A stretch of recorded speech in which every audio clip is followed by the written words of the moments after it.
Yeah, there's a shelf over there. You know where you put the machine today. Right. Yeah, it's pretty easy. But there's a shelf that fits. It's labeled and then how much it weighs.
Indeed. Make a hole. Back to your site.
That's here.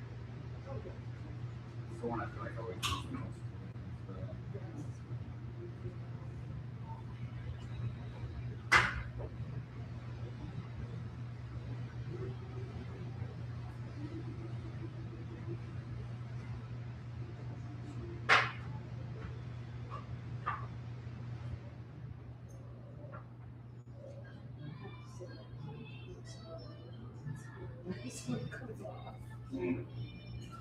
But we don't have to chop wood. Yeah, that's good.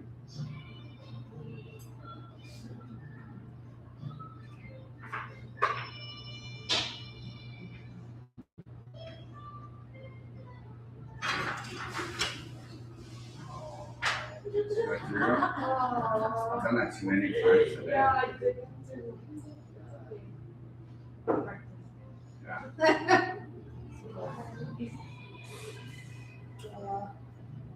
This one's nice.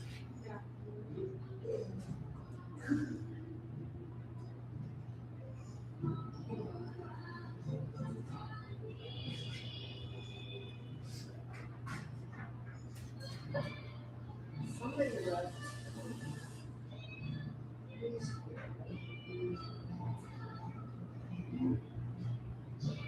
You learn the hard way, I guess. Sent a PSA next week. Cover yourself with plastic.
Oh, no, I didn't.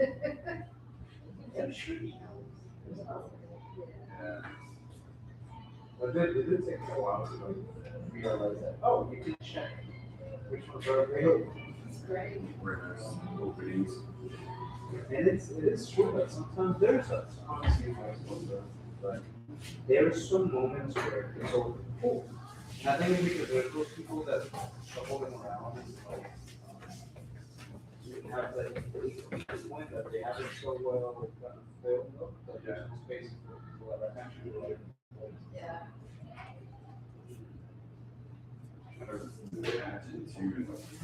There's probably a little downturn on it. Oh, don't want to buy some on the pole.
I will say that it feels good to put it over and Sitting here, I'm just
Baby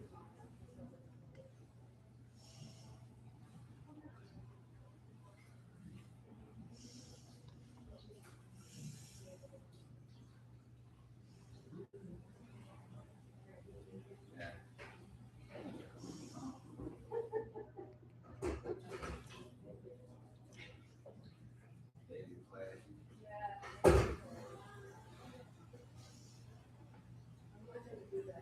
Oh, don't worry, I can get it.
Gonna go into the month or yeah, I'm like,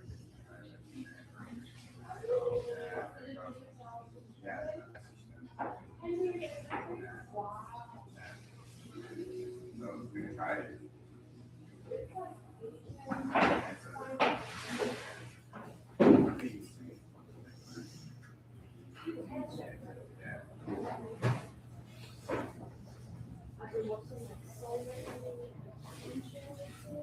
Oh yeah.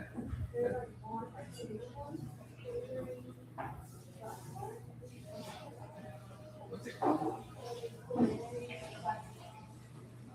Culinary passport. Yeah, there's a. Oh really? That's crazy. There's another one on Apple TV. It's new. Well, I think it's season 2, but they go to all these restaurants that are trying to give them this Michelin star, where they have a Michelin star, a couple of them, and they're trying to like sustain their goal. And they're like, yeah, they're yeah, so they're like kind of like a little bit of like intro to the restaurant, and they have like a little bit behind the scenes, kind of.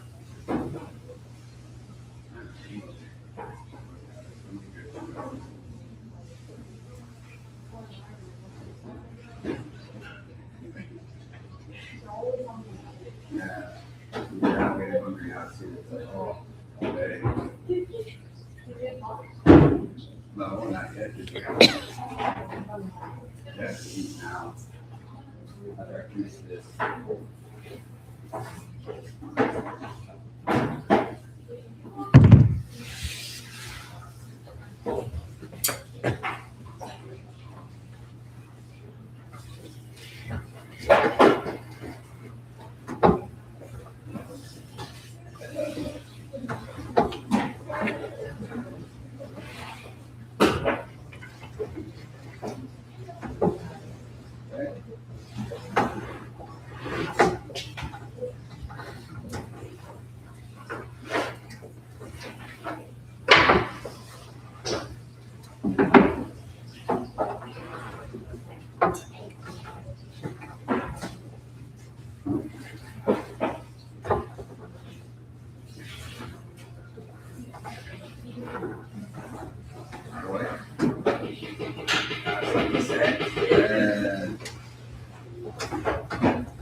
See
in the back. Here. Okay.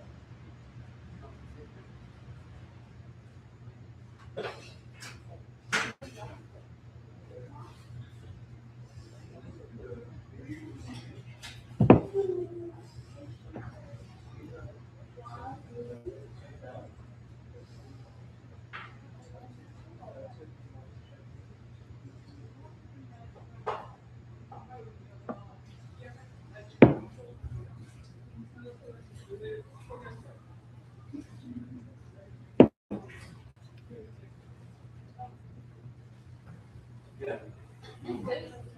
I don't know. Everybody stay.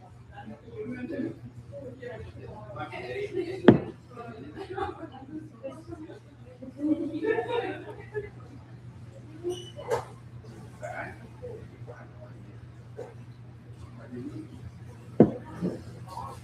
That must have been. I don't know who wants that.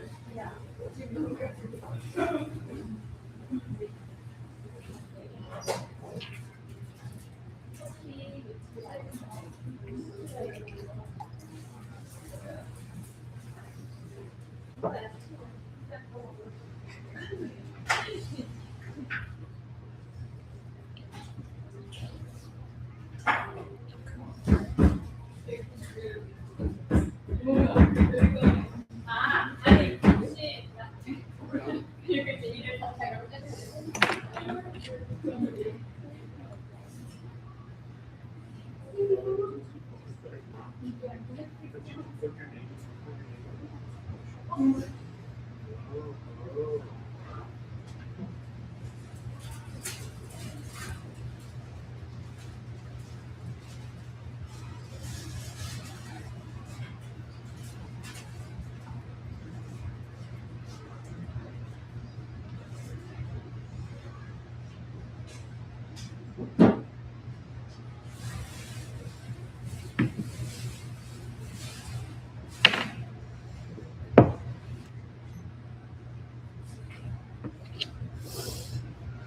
Wobbly.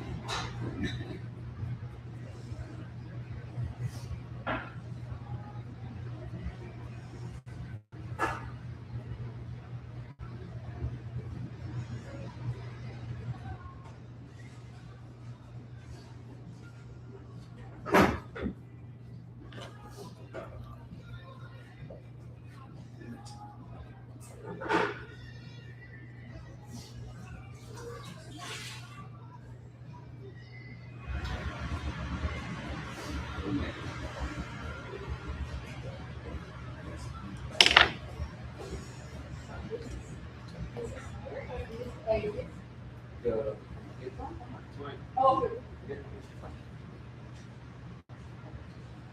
Oh, no. Do you wanna? no, no, you're fine. I'm gonna, put it in.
Got myself.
Did that one of the metal rear tool.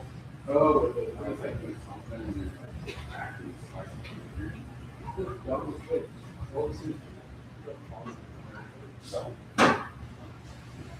something on there.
I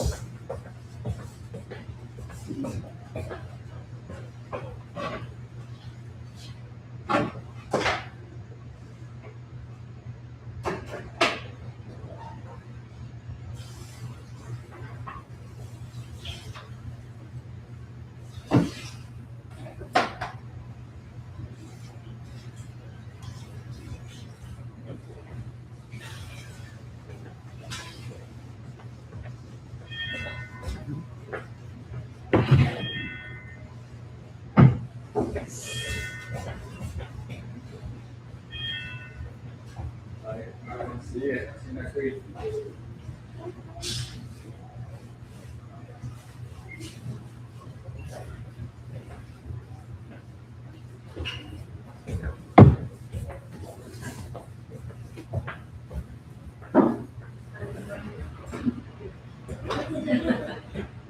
How much is left?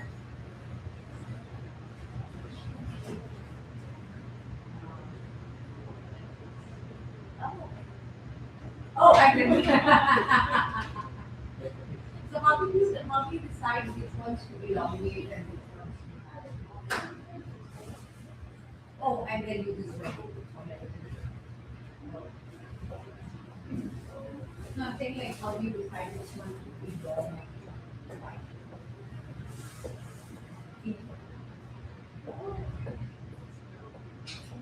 No, that's what I'm saying. It's very like it feels very scientific.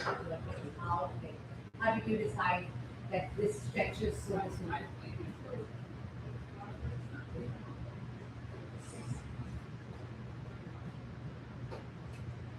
Okay, but it is okay. I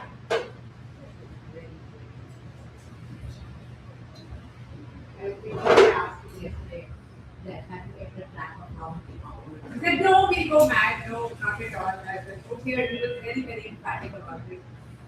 Yeah.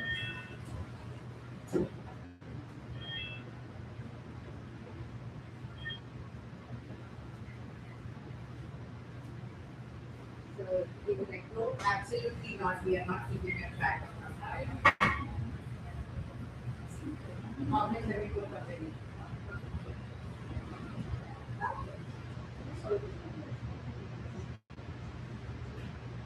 And you kept a track of what we have. Okay.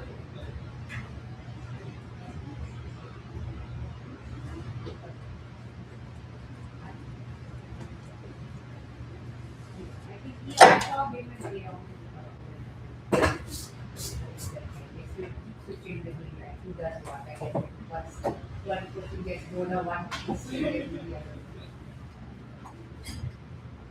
We have Dave and like, yeah. I was asking them that you just chat the other day. So, I think Aeon and tracking for like so you have like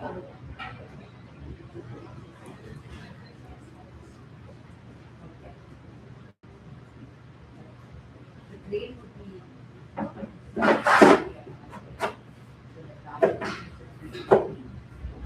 very, very the art and science. You know, in nature, seeing a bird came to weird life, you really then calculate that.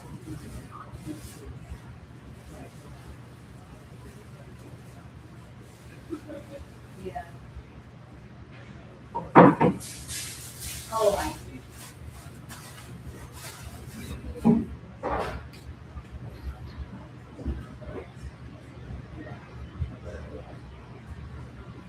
What other kind of art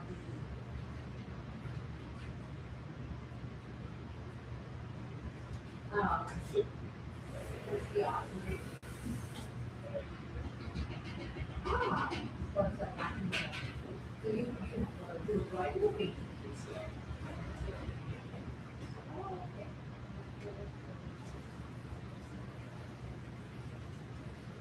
That is so cute. That is very cute.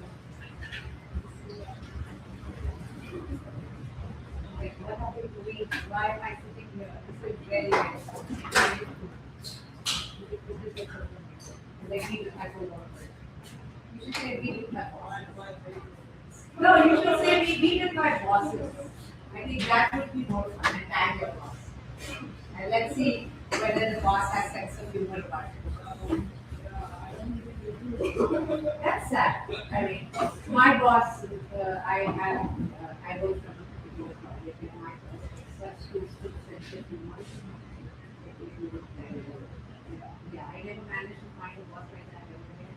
But he has such weird twisted sense of humor that I just try to say to see bosses are not this funny bosses.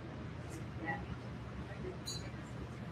Oh, they are like, when artists are bosses is very different than like maybe this, yeah, company and serious company.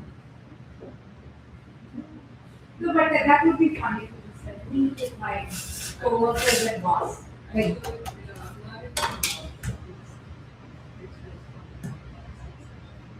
oh, because it's so like confidential.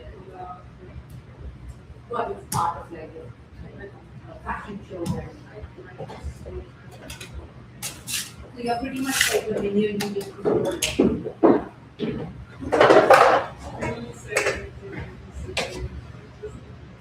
Right, so that's why the poetry is that me and my piece, me and my co. Actually, even if you put that, like let's say you blacked out your heart, that I don't think there's no possibility to have sex.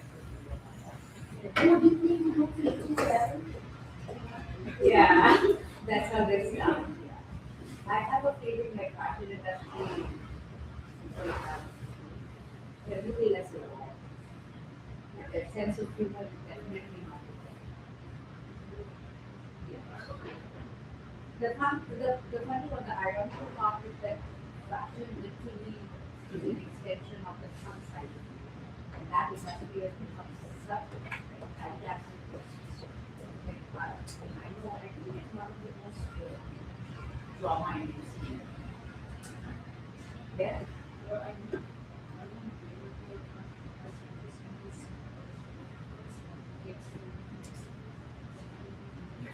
Oh my goodness. Yeah. I think they take their work a little too seriously and in fact for me the biggest issue is like on the bank when people are walking.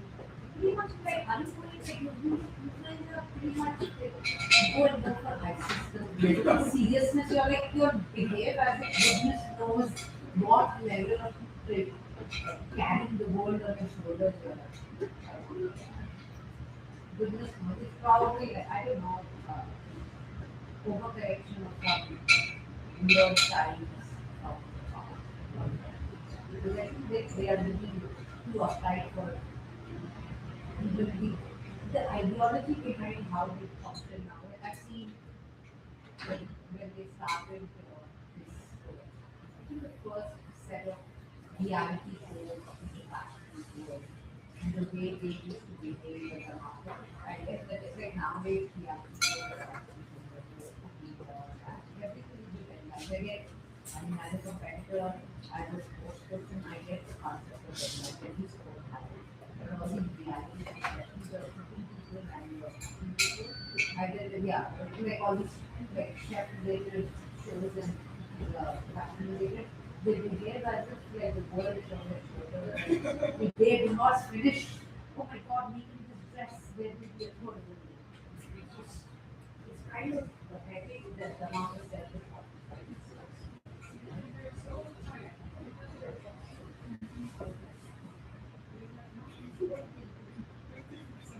and there is this ideology of self-belief that runs through. I don't know much about the chef industry because I do know that that's a lot of pressure in the sense that, you know, the restaurant and all because it's so fancy and people are doing everything. So I feel like the pressure that comes from that there is some kind of reality that I can understand. That if you go to a restaurant and you're sitting there 15 minutes, the food doesn't come. The chef is under pressure for it. But all these fashion for people, especially the family and the people it has evolved over the last decade, I think it's a very twisted sense of self-pity, self between the two extremes is how they function. Like, that's what I pretty much hope us poor people and get crucified and get really suffer from the self-image cancer. Based on my understanding of whatever it is like, yeah, it's good. It's good. Oh my God, you're so alert. Like, the ideology of you don't have the shoe brand name. I don't care. I need shoes to walk. That's what it is. But for them, it's like, oh, you don't understand.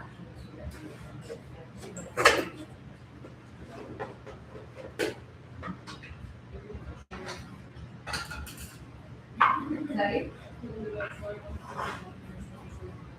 No. No, I see. Yeah. So you never know, like the judgment that industry has literally developed and how it's actually created a brand around like this. And then the entire concept of it, oh my God, it's so toxic, absolutely, and how do you see the body language, the way the function, the traumatized people around. I just like I worked on a couple of projects where I got to interact with the what I just understood is that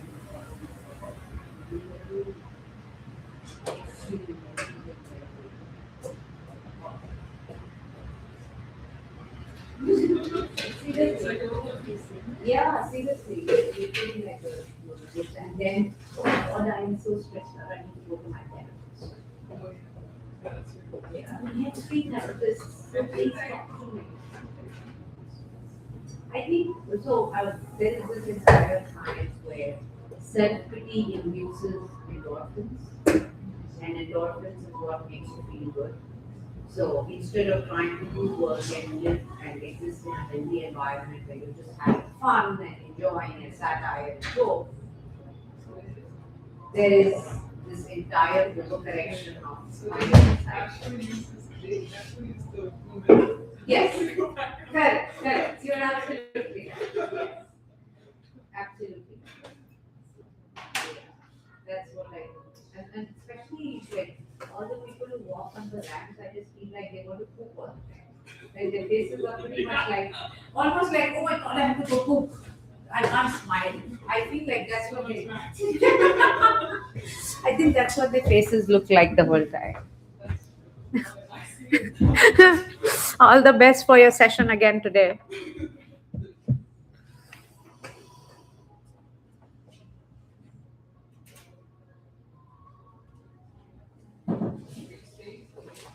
I am here pretty much living here. Yeah, I pretty much live here. If I could afford, I would probably find if there was some hostel close by with a bed, I would probably just get up, open my eyes, like drag myself to get ready and come here. That's it. And then go and crash. I pretty much do that, right? Yeah.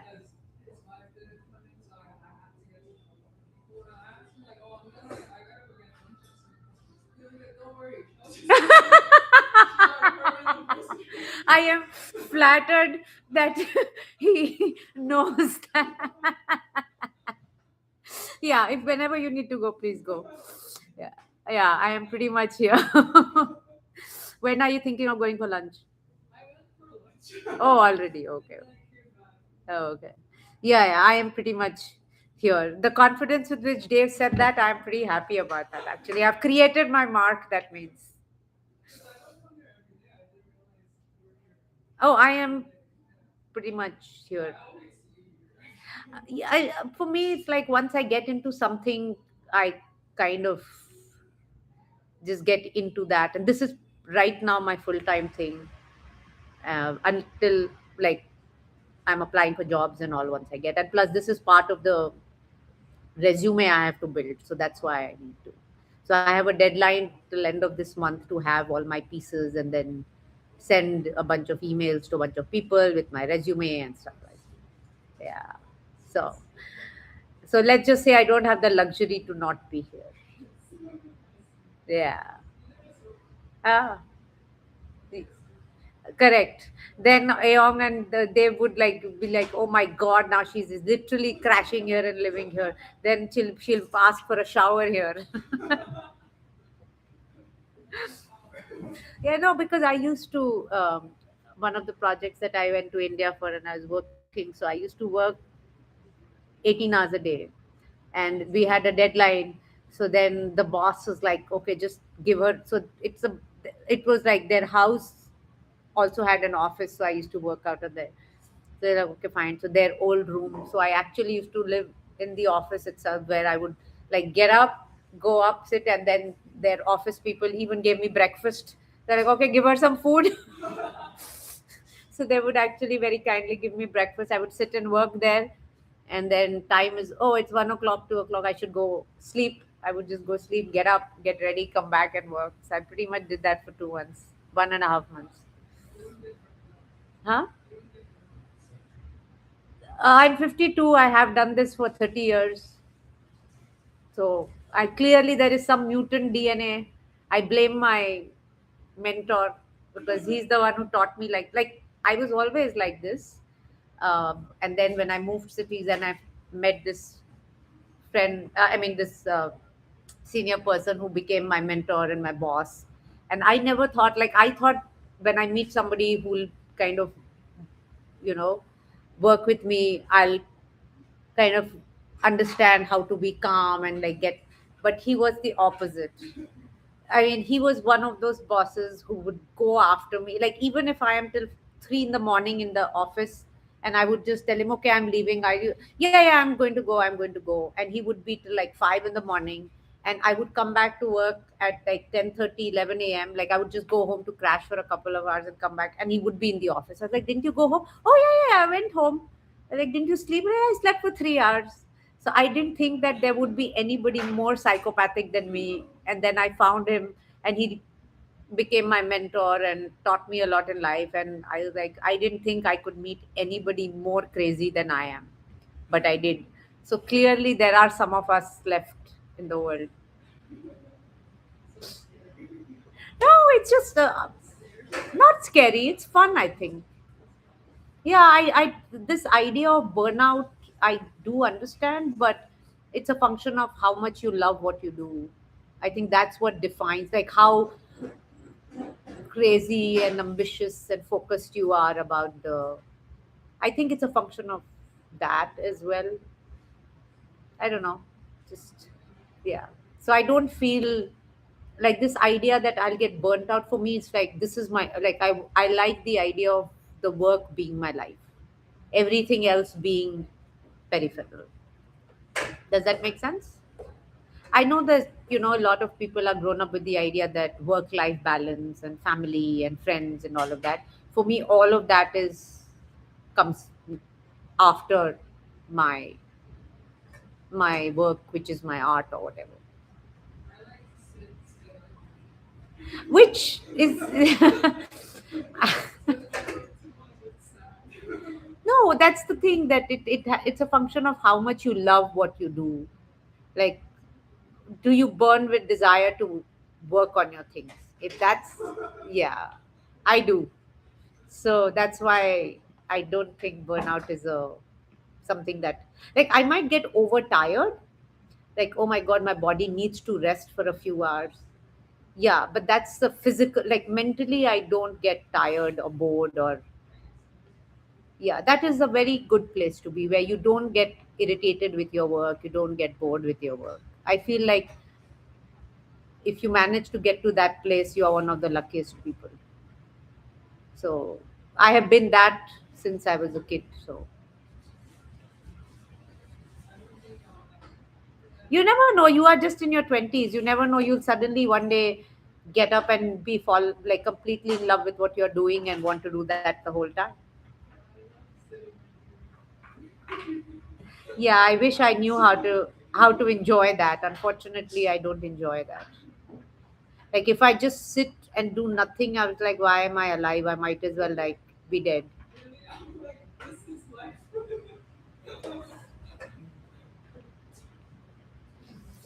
Unfortunately, I don't understand that. I wish I understood that, but I don't.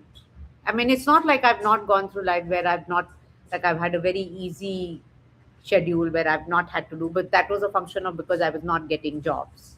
Like, I was not working. So instead of being frustrated about it, just enjoy what you have is what I figured. But I prefer this. I think your generation is quite interesting in terms of the way you all think. Like growing up, when I was growing up, I didn't have people talk like this. Where or maybe I was not surrounded by people like this. But like I've met a whole bunch of people of your generation who says the same thing. I was like, clearly, my generation as is the one responsible for bringing up. I know. I don't blame me. I chose not to have children, and I am not responsible. So people who have, they are the ones to be blamed, not me. That is one thing I can definitely claim. I have no part in this.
Thank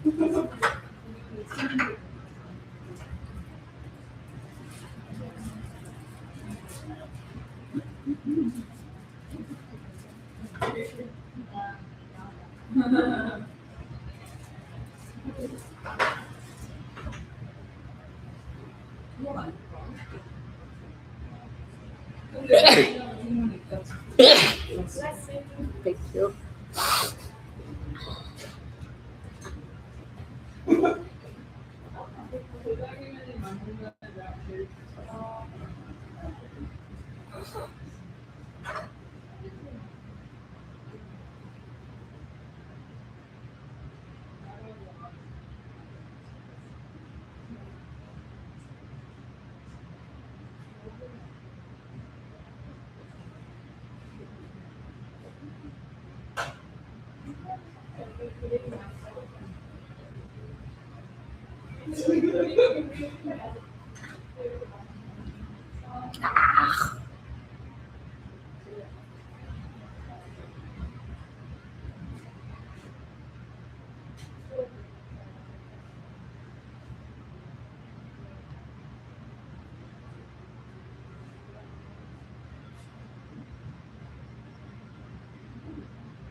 I can move.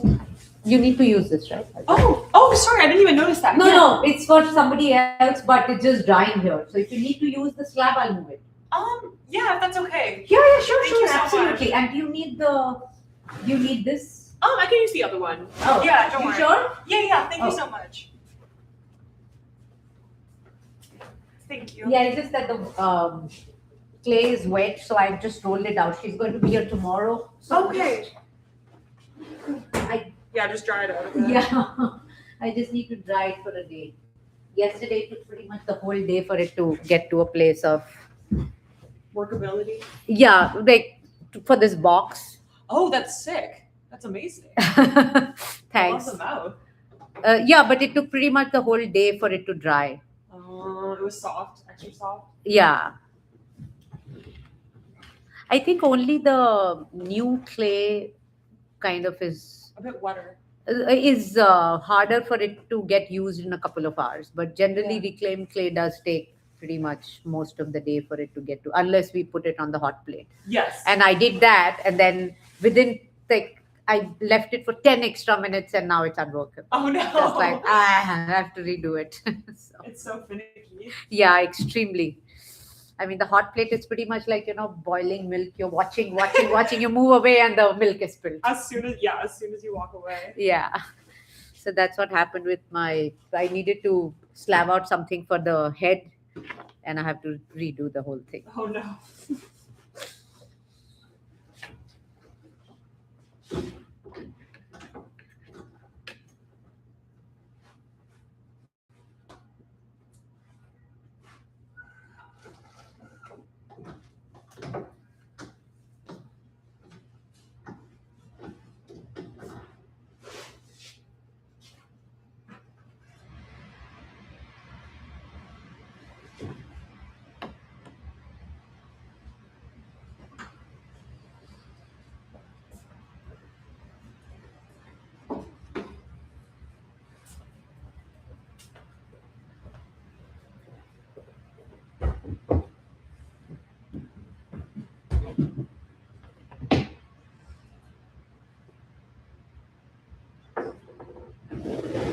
You were talking about teaching at Columbia or something, or you're studying at Columbia? Yeah, I'm studying, but I'm doing my PhD, so I teach an AI ethics class.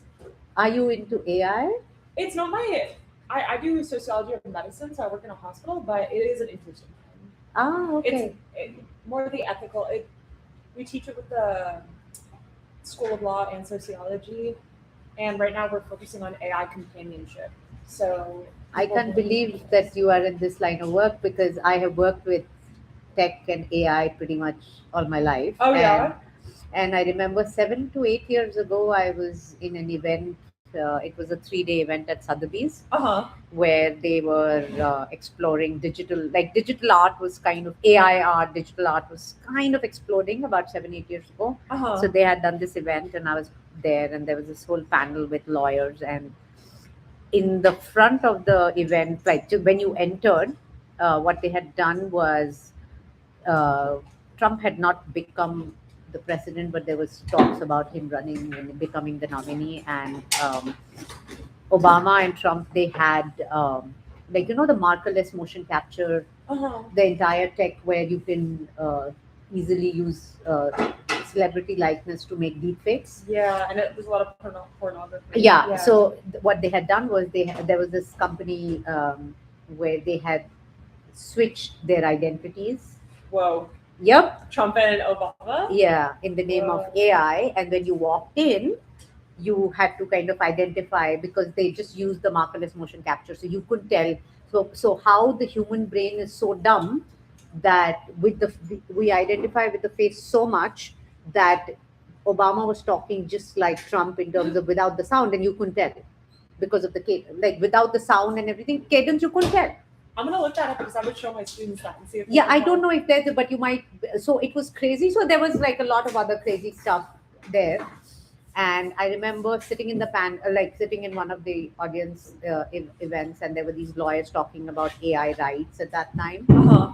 And I remember getting up and asking a question, and you should have seen the lawyers' faces. They were like, "Oh my God, we don't want to deal with this right now." I was like, Oh, 'cause and it's such a kettle of worms to yeah, open. yeah, and they just nobody wanted to even kind of have that conversation.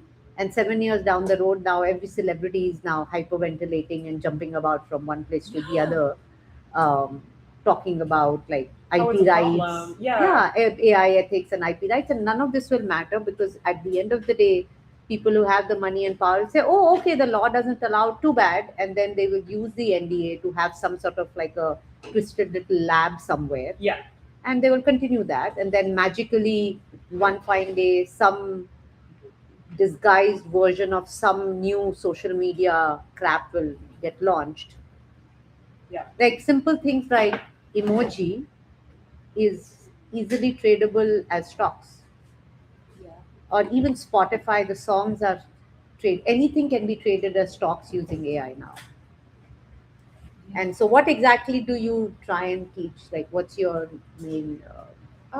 Well, my professor is interested in large language models, Okay, and because he's a sociology professor and how students are using them for essays and things like that. okay, But I'm super interested in AI therapy models and AI relationship models. So people who have companions that are based on LLMs.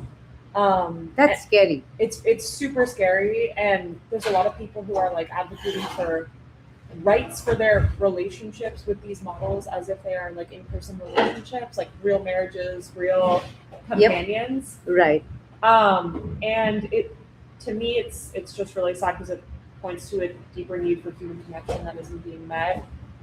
But and I think there's a lot of stigma around it, and yeah, so I'm interested in people seeking companionship from LLMs. Which I feel like pretty much the vested interests, where a lot of the people who will get into a long drawn discussion with you, and then at the end of the day, let's say some company is doing this and you have a discussion with them, they'll be like, if not me, somebody else will do That's it. exactly it. It's exactly the argument. Yeah, that somebody people else, present. if not me, then somebody else will do it. So I Yeah. might as well do it. I have to make a living. I might And as well mark it off. Yeah, and then before you know it, the entire society. So I'm 52, and I remember a time of analog. Mhm. And over the last 30 years, the way the entire arc of AI has changed and altered. Like the first time AI word I remember hearing it was about 25 years ago when I was working for a kind of futuristic project and digital money and Oh, like data. Bitcoin and Yeah, so it was yeah. basically gamification based digital currency Okay. based on celebrity, which is what is getting harvested today. Like data is the new oil kind of a thing. So Yes. this person I was working for was like one of the guys who started this whole thing at that time. And at that time, it sounded more like what 10 years ago was about. Like you play games and then the games can be monetized, and Yeah. like you have the points and the points getting monetized so that you feel like you've saved money.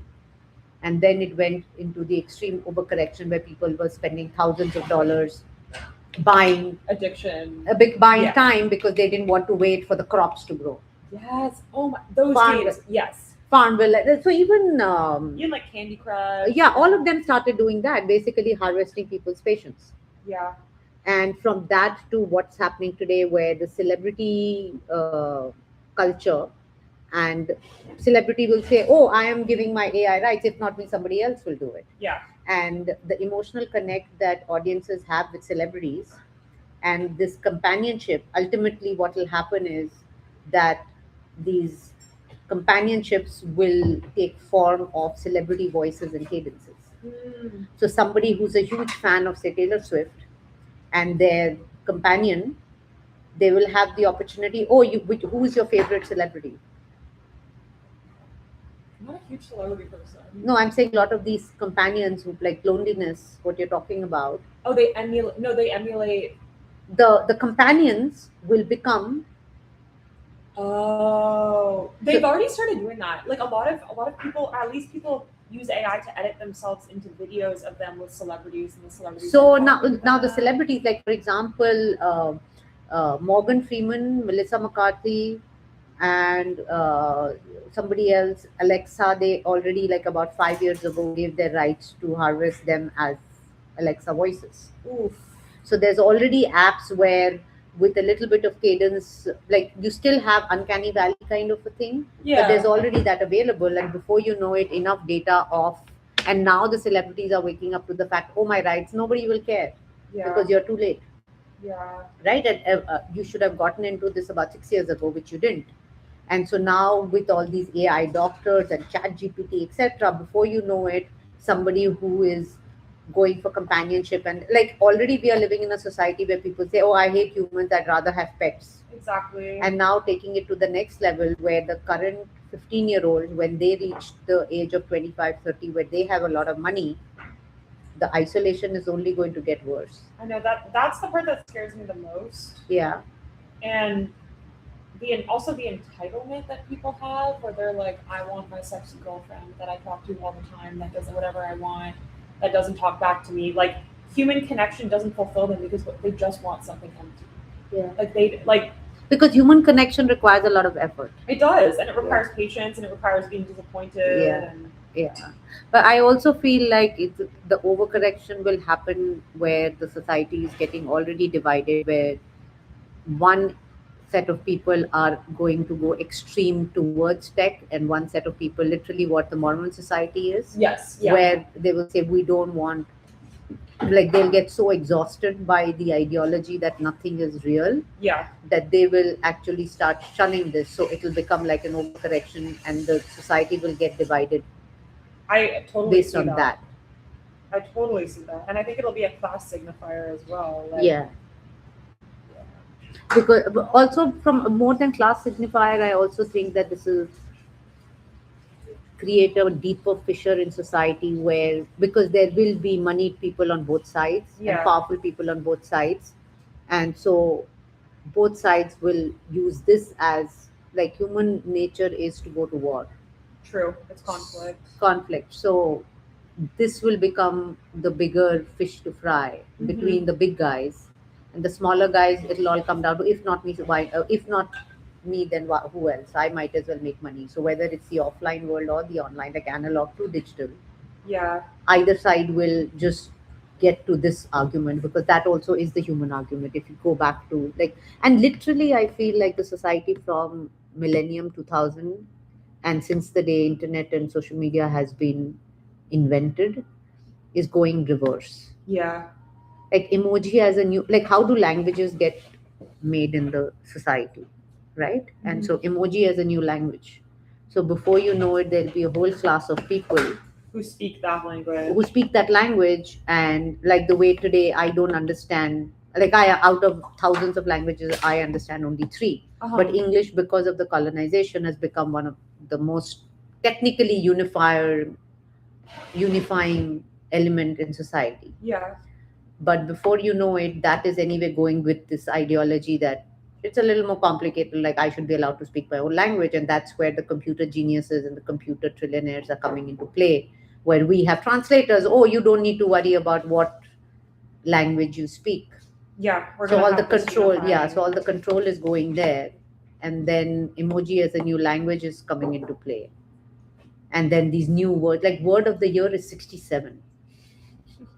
I mean, where did that even come from? How is that even? That's not even a word. There's just 2 numbers. That's the whole point, that how does it even get released, and who is the decision maker to say, okay, fine, and then the satire and the stand-up comedians just make a joke about it and move on. Yeah. So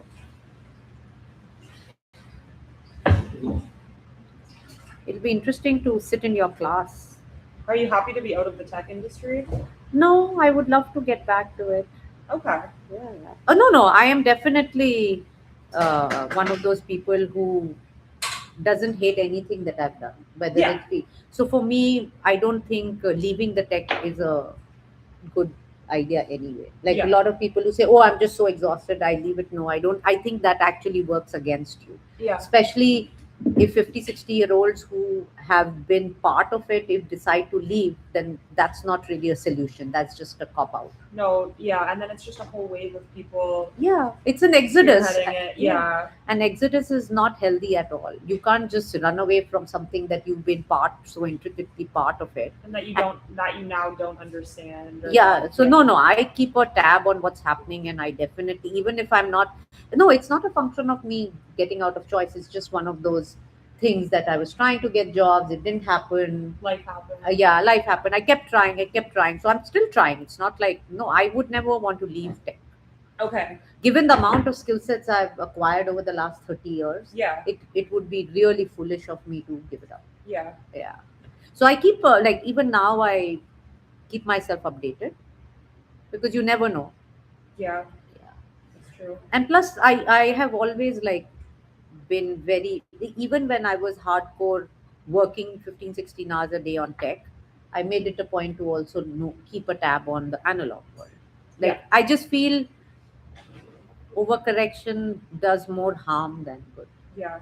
To say that, oh, I like, I even, it was quite freaky. So I also did a bunch of VR projects.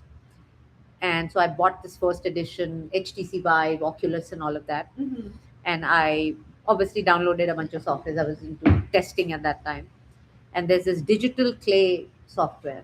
Oh, interesting. Oh yeah, oh my god, it was incredible. So I landed up making a whole sculpture, like a Indian Whoa. mythological sculpture using. So this company also got bought by Mark Zuckerberg, Facebook guy, called Medium. So it's literally has 3D clay, like white 3D clay, house clay, and you can use and you can walk, right? So imagine if I'm doing this and I want to really make the eye, like whatever you're working, you just zoom it and you are inside the clay. I'm telling you, it's absolutely unbelievably That's freaking- fascinating. Oh, it's incredible. You completely get Immersed. immersed in it, and you feel productive because you're actually making art and not Uh-huh. just playing a mindless game. Yeah. And so I landed up making a bunch of things in it, and action figures and mythological characters and all of that. So I did everything, and then obviously a lot of other stuff happened. And then when I got into pottery again, and I was working the first time, my instant reaction was, damn it, undo. Yeah. And that's, Or zoom in, like oh, yeah. And that kind of freaked me out, that how quickly human brain adapts. To the controls. And to Like, the, like, we are one of the dumbest creatures on the planet. it's true. Like, we believe anything, like our conditioning can be altered so quickly. Especially towards convenience. Oh yeah, totally. Because our species is built on that, right? Our Mhm. evolution is built on Industrialization.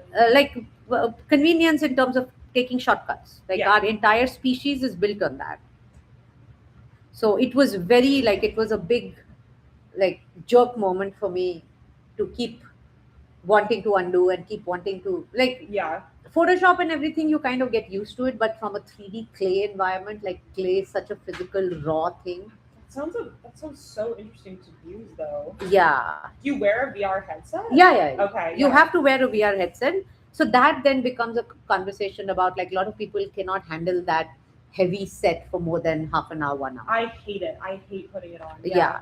But for me, like, I was fine with it. I could do it for a couple of hours, and you get, and it is so freaky because, so I remember this first one of the freaky things that came out was called Ricky's Plank, Uh-huh.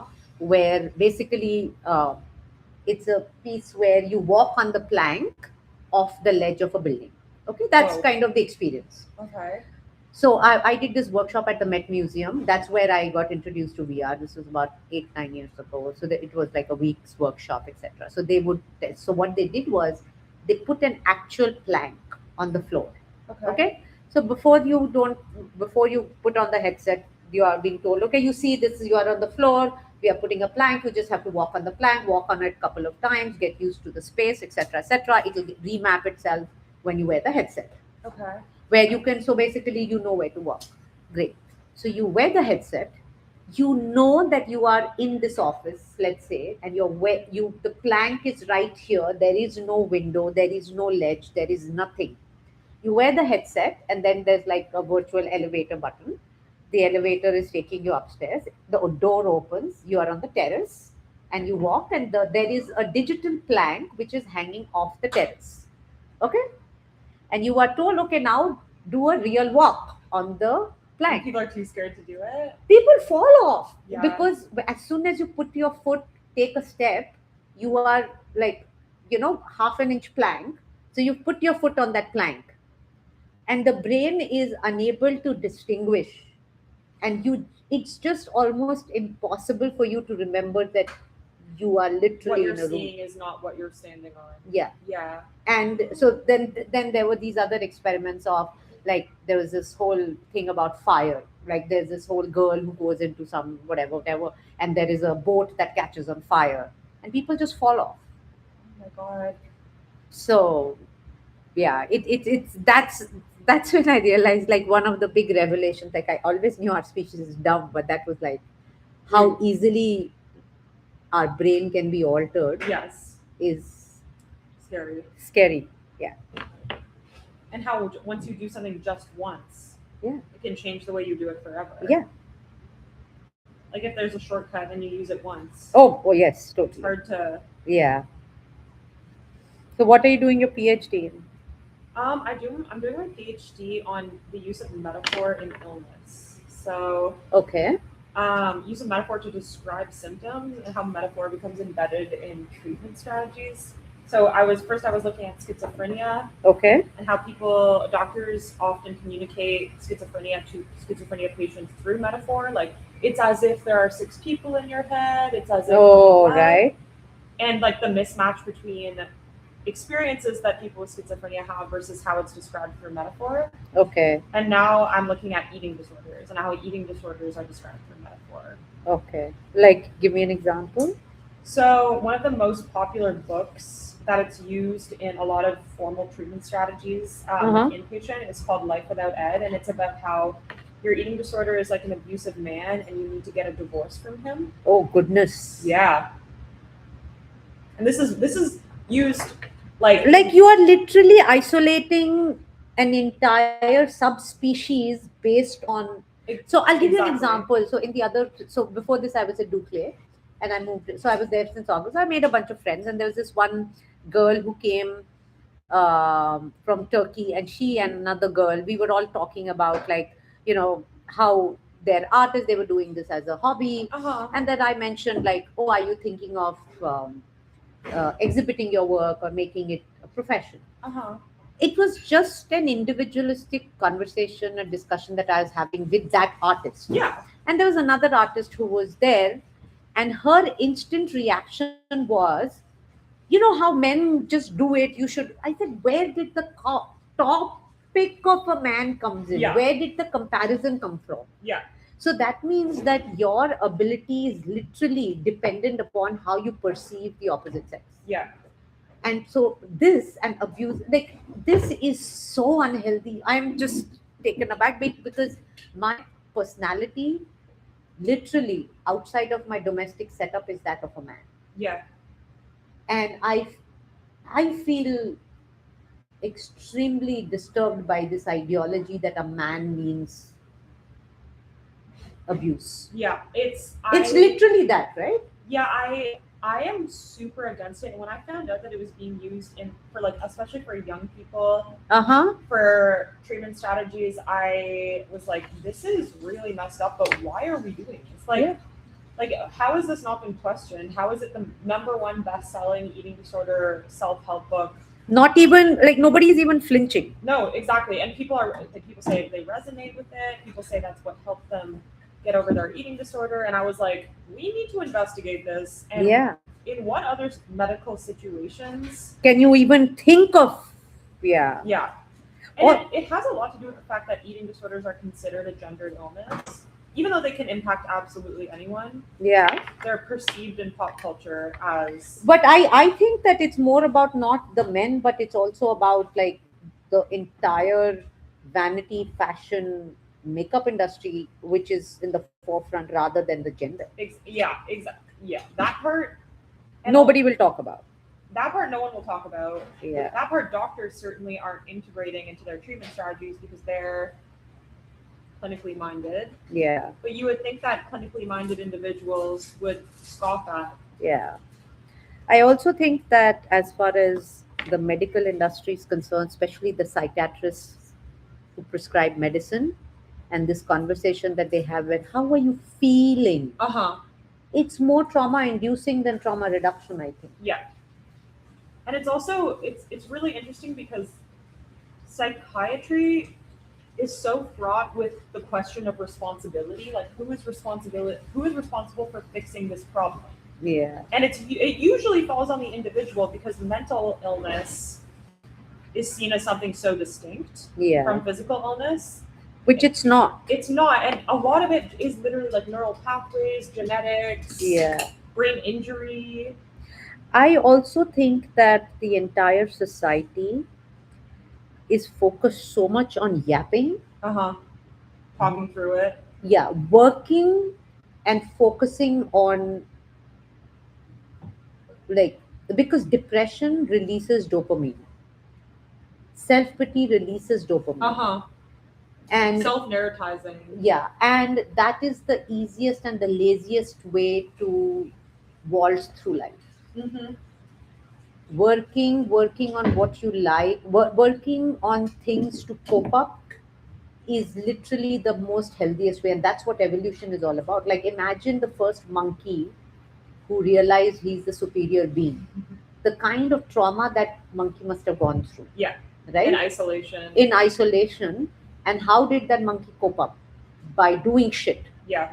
And our society now has gone to a place where don't do any shit, just yap. And just talk about it. Yeah, talk and do nothing. And this idea that like you can sit and think about your problems enough to fix them. Yeah, It's the worst kind of ecosystem design meant to harm people than actually help them. It's also extremely Western.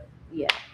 No, it's not. Like, I think there's nothing called Western anymore, because if we go to, like, I'm from India and I moved here about 22 years ago, Okay. and I have gone back enough to kind of be in touch with the ground reality of that country. Mm-hmm.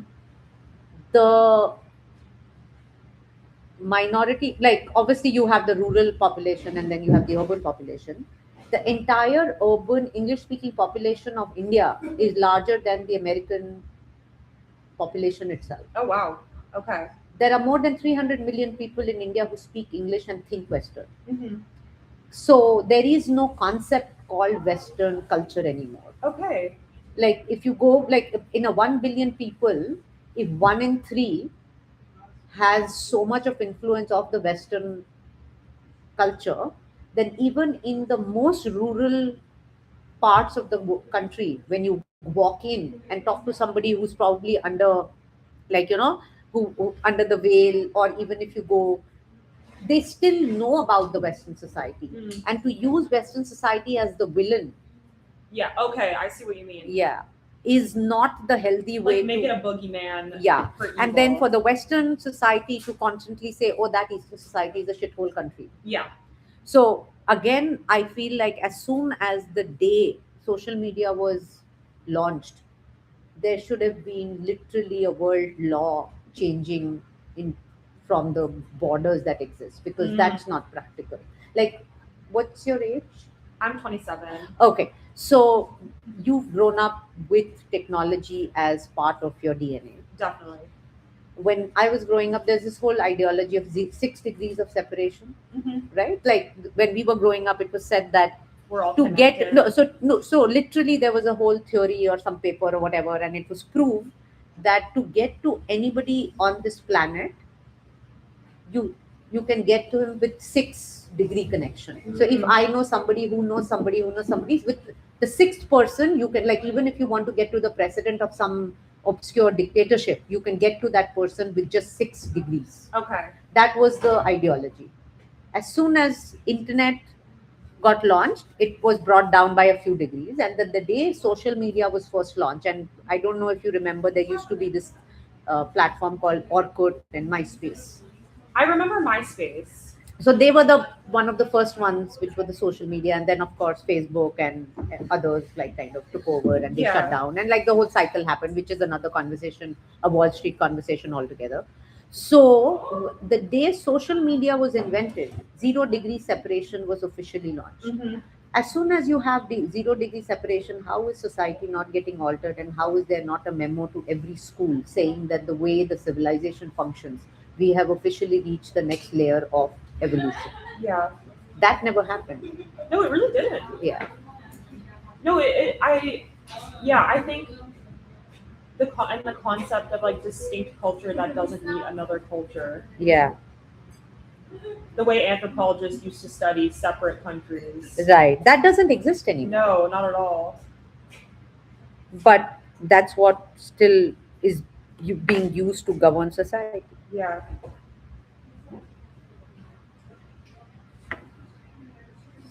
Okay, tell me one thing. As a outsider, does this look? Absolutely. Yeah. I love the eyebrow. Okay. Okay. So he does. It does look like him, right? Yeah. Okay. Good. I think I'm done with.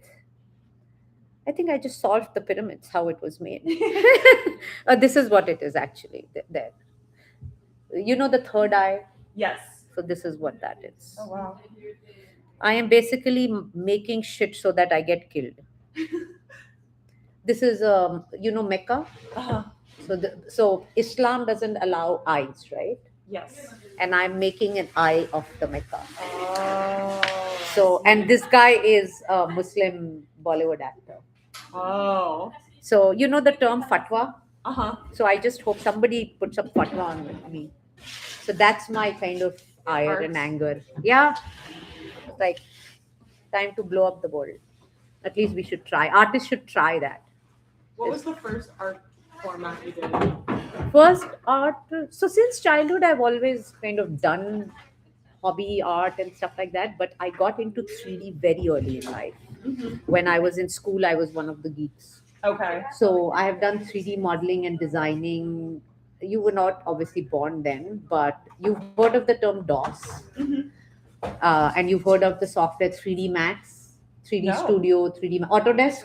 You've heard. Autodesk, yes. My So uncle what? stored there. So you've heard of the software Maya and all of these software. Yeah. So I used to do. So my first job, one of the jobs was intern for an architectural company. Okay. So I used to do animations and walkthroughs for buildings.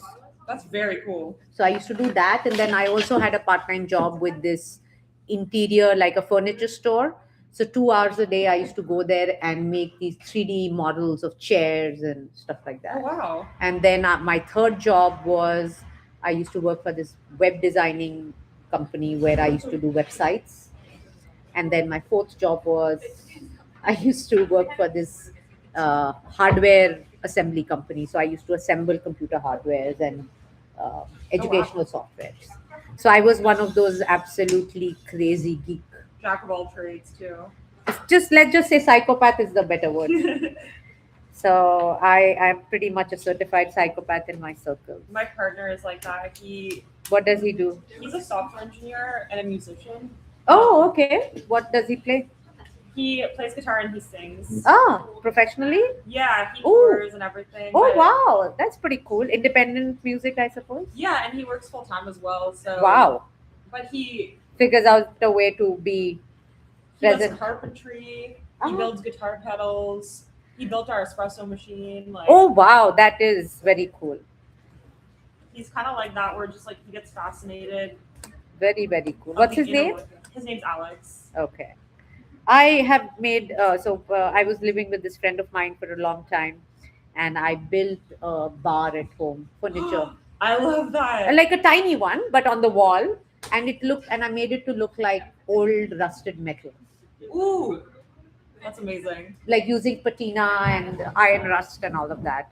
And then another piece I did was like one of our friends, they had this beautiful table. When we used to go to their place, we used to admire that. And then they were buying a new one and they said, oh, we are throwing it. And we were looking to buy something. So my friend said, oh, we'll take it. Yeah. So it was just one of those basic, like, wooden table. He just liked the form. Uh-huh. So I landed up painting it red and then rusty or whatever, and then did, you know what liquid glass is? Yeah. Yeah, so I poured liquid glass over it and finished it and stuff like that. So I've done crap like that. I've built lamps. That's amazing. So I just so I did art, but I've also always done tech art, and then my biggest altered life was when I was 25. I moved cities. So from East India, I went to West India. Like imagine from New York to LA, that kind Okay. of thing. So Mumbai, you've heard of Mumbai? Yeah. Yeah. So Mumbai is pretty much like the way you have LA, Hollywood here. Okay. Bollywood is very big in India. Central there. Yeah, like Bollywood is pretty much the largest film industry in terms of the number of films, because India makes films in about 18 languages and Bombay focuses on Hindi. India basically has about 17 different hubs, 17 different cities where they make movies in 17 different languages. So I landed up working with this Bollywood actor where he's pretty much geek genius. So I landed up working for him on a crazy tech project, and so that's when my kind of entire worldview changed. Okay. So And you were living in Mumbai? yeah, so I lived in Mumbai for about 5 years, and then I moved here in 2004. Where so I also had like I was part of another small company, so that company was expanding to US. So I got a chance to come here to pick up projects, like market and pick up projects from here and get them developed in India. I did that for a couple of years, and that's when I got an opportunity to sell my shares and support myself with that and get into art. So I did glass blowing, pottery, painting, filmmaking. I was like, if not New York, then what? Where? Yeah. So I landed up taking advantage of being in New York and pretty much literally became this crazy, like, experiential artist. Did you always love New York when you got here, or? So for me, when I moved from Calcutta to Bombay, I always felt like, oh, Bombay is it, like, my karma city, and I love it and all that. Yeah. And then I got a chance to move to New. So when I moved to US, I actually the company that we registered and all of that was first in Boston, because the local, like, based on the legality and everything. So I moved to Boston and I was there for a couple of months. And then my first design mentor, he actually came here to study in Parsons, and he started teaching at Parsons, very senior guy. So I actually came to visit him. So I remember this very like dramatic moment for me where I took one of those Greyhound buses. And from Bombay, I got out from Boston. I took that Greyhound bus and got out at Port Authority, Uh-huh. and his office was in One Penn Plaza. So I remember that 25-minute walk from Port Authority to Penn Plaza.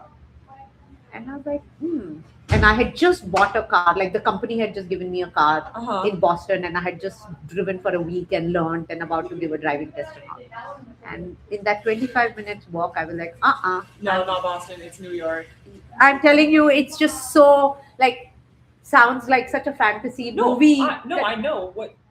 I'm Yeah. from Canada, and it was the same. It was. literally Where the are you same from in thing. Canada? I'm from Ottawa, but Oh, I've been to Ottawa. really? Yeah. I've spent the most of my life in Montreal, though. I've been to Montreal as well. So me and my travel buddy, so we went to. So his visa needed renewal, so he had an appointment in Ottawa. So we made a trip out of it.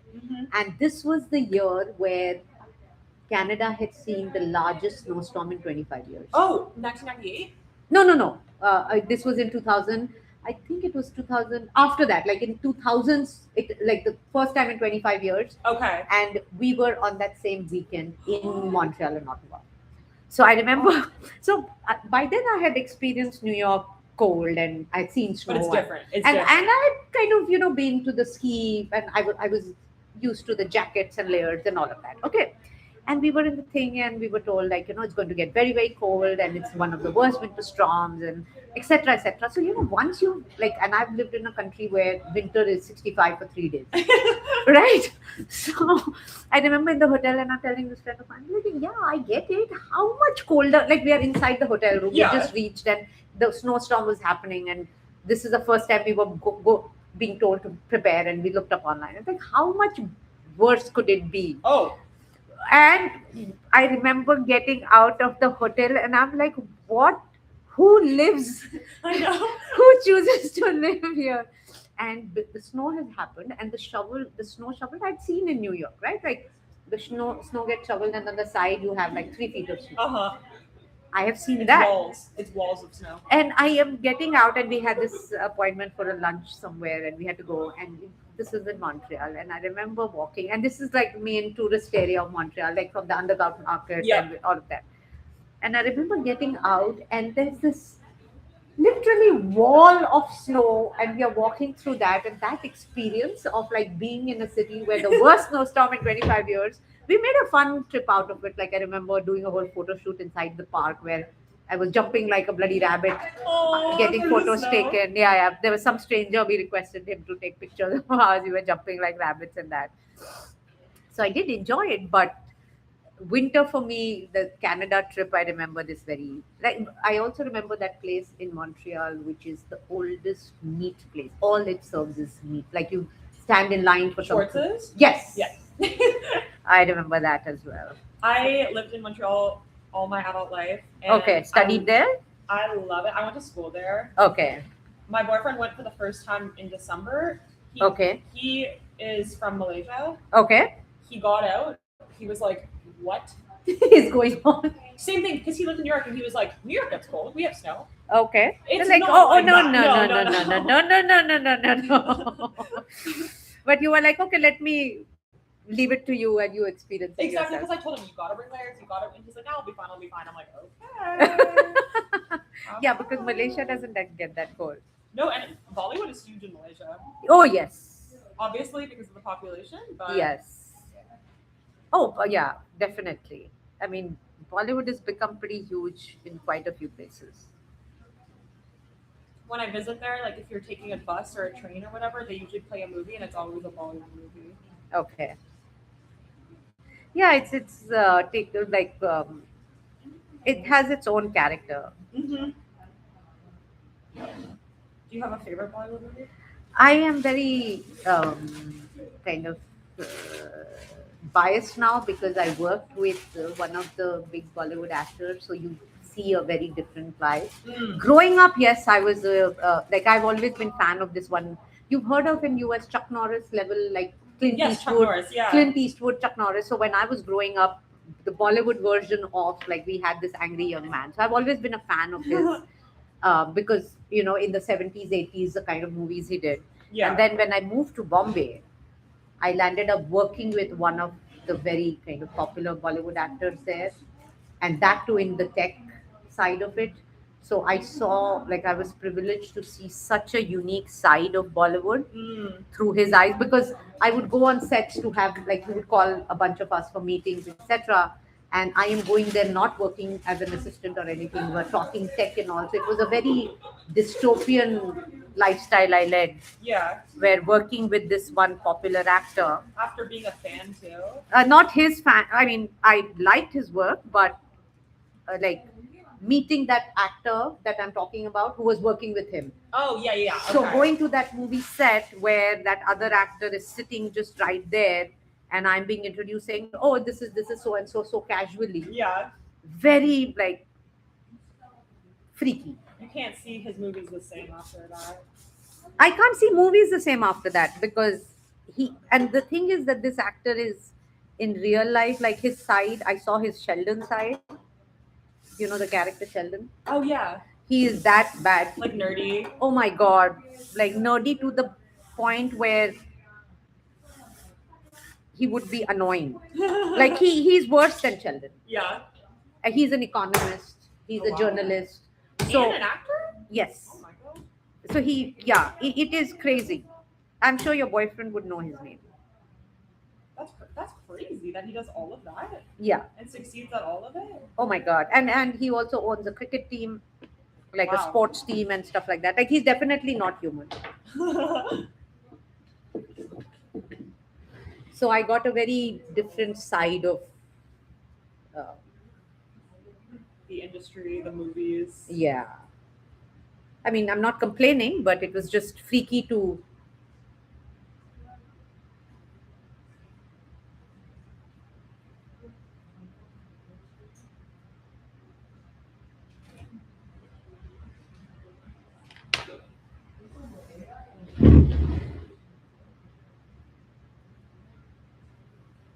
So when you finish your school, In about 4 years. I just started. Oh, you just started. Yeah. Oh, I wow. just started a year ago.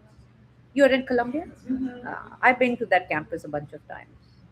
The sociology department is actually off the main campus. It's still uptown, but Oh, okay. it's not like where the big field is Oh, or anything okay. like that. Yeah. Where is yours? It's near Riverside Park. Oh, higher okay. uptown. Okay. Like near 130th. Okay. Yeah. So, what was your motivation to choose this subject?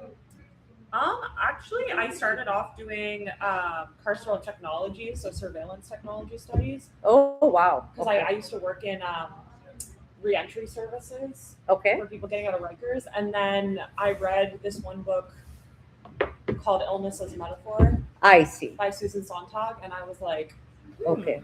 I see. So, that's kind of got you into. exactly, Okay. I don't even know. Claire. Claire. And what's your name again? Shelja. Shelja. You told me this. Yeah. Okay. So, are there a lot of students in your field? No, not at all. Okay. In just my cohort, there's only 3 other people. Oh, wow. Okay. So, in terms of like, after you finish studying, what is the job, like kind of jobs you would look at or get to do? So I used to work for the government in maternity wards, Okay. basically assessing if their services were culturally sensitive. So I worked I with, see. yeah, and I would tell them like in what ways they can improve those services. I didn't love that job. Okay. But after the stuff that you're studying, what would your kind of areas be? So I could work as a consultant in hospitals, I see. but I do want to be a professor. Oh, I see. I Okay, so you definitely want to be a teach. professor. Yeah, I definitely want to teach. I think your whole entire what you are trying to do with the AI bit of it and how the society is going to get altered, I feel like the kind of there'll be like certain jobs that don't exist will get. Yeah. I think you'll need that because at some point, like the what has happened is that the context of Darwin has not stayed relevant. Mm-mm. So the kids or the people who are looking at companionship, the society design of being buried with phones Mm-hmm. and not interacting with humans, your generation has gotten fucked by our generation. Absolutely. So I was talking to Dave and he was talking about like he goes and teaches art, right? He teaches art in a couple of places and he's kind of shocked at how the kids just are so shy by nature and they don't interact and everything. And all these dystopian movies are not dystopian. Yeah. They don't feel dystopian. At all. And the isolation issue is so real that the reverse Darwinism and how technology is literally taking the society backwards is not a conversation anymore. It's a reality. No, I know, and I do think our concept of expertise has been blurred so much because people are their information is accessible to them, but critical thinking is not. And plus, to be honest with you, the information that internet search gives is just trash. No, oh, 100%. It's also like inaccurate sometimes. It's pretty much. Sponsored. It's pretty much like you're on a landfill. Yeah.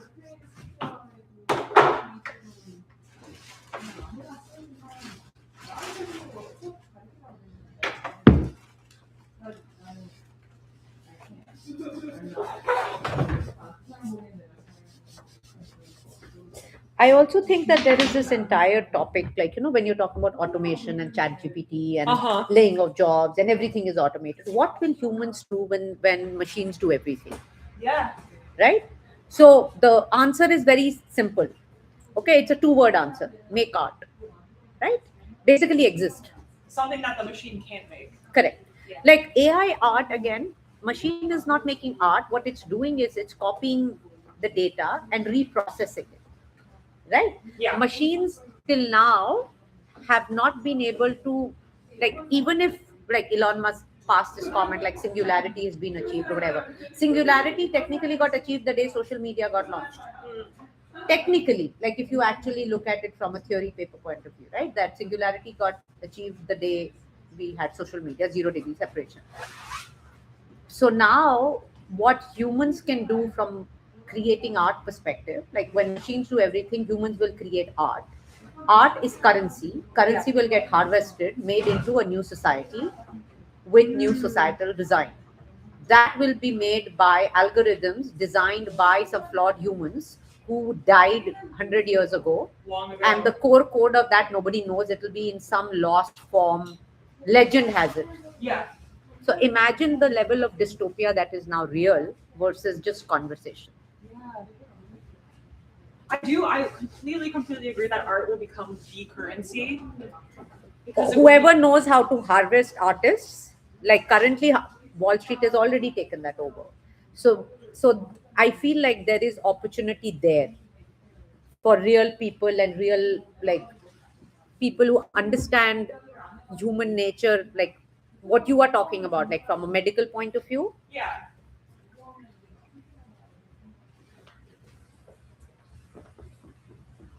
Like trying to understand, and especially art is one of the best therapies for loneliness, Yeah. which is not taught. Which, Creativity. yeah. And not just as a pastime, but as a serious way to cope up with the trauma of loneliness that your generation faces. Yeah. Well, we have to figure out a way to cope with it because Art is the way. Like literally, I feel like when evolution happened, the and if it happened from like self-selection based, like every group of monkeys from different parts of the world, if they went into that space of like a bunch of them were more geniuses than the others, right? yeah. Imagine how many centuries of trauma all those monkeys and apes must have had to go through for a unified language to come into play, Yeah. right? That's what is happening today with chat GPT, right? Yeah. So imagine the discovery of making art and then converting that into currency to design society. Who must have done that? That's what is happening now. I don't know if it's too much for you. No, I'm like thinking through it. So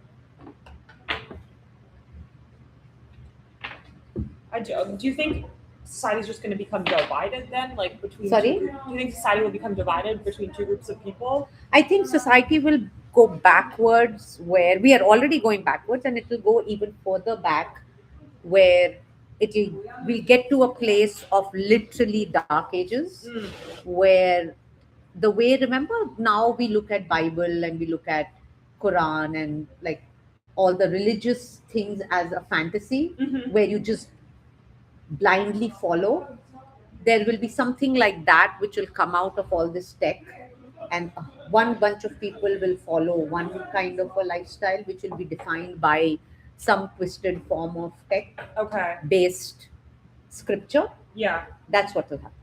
Does that make sense? Yeah. No, I remember like 10 years ago hearing a radio show by a professor at McGill, and they were talking about how they predict that in the future predictive models will become like a form of God to people. Yes, And exactly. and that as soon as you're born, it will determine Correct. everything about your life. Correct, exactly. So that's what I mean, like the scripture concept. Yeah, I totally know what you're talking about. So that's what's going to happen. And I remember hearing that and being like, that's crazy. Yeah. And then it's not crazy anymore. Yeah. Like by the time you guys reach my age, there won't be food to eat, Yeah.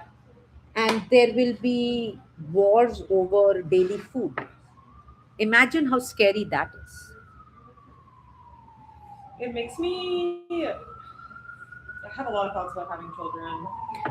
So that's one of the, yeah, yesterday I think I was talking to, yesterday or day before, 3-4 of us were sitting there, and somebody asked me, like, I turned 52 last year and I'm giving this entire like art career my second shot, Uh-huh. like making a career out of it, and currently I'm being sponsored by my best friend.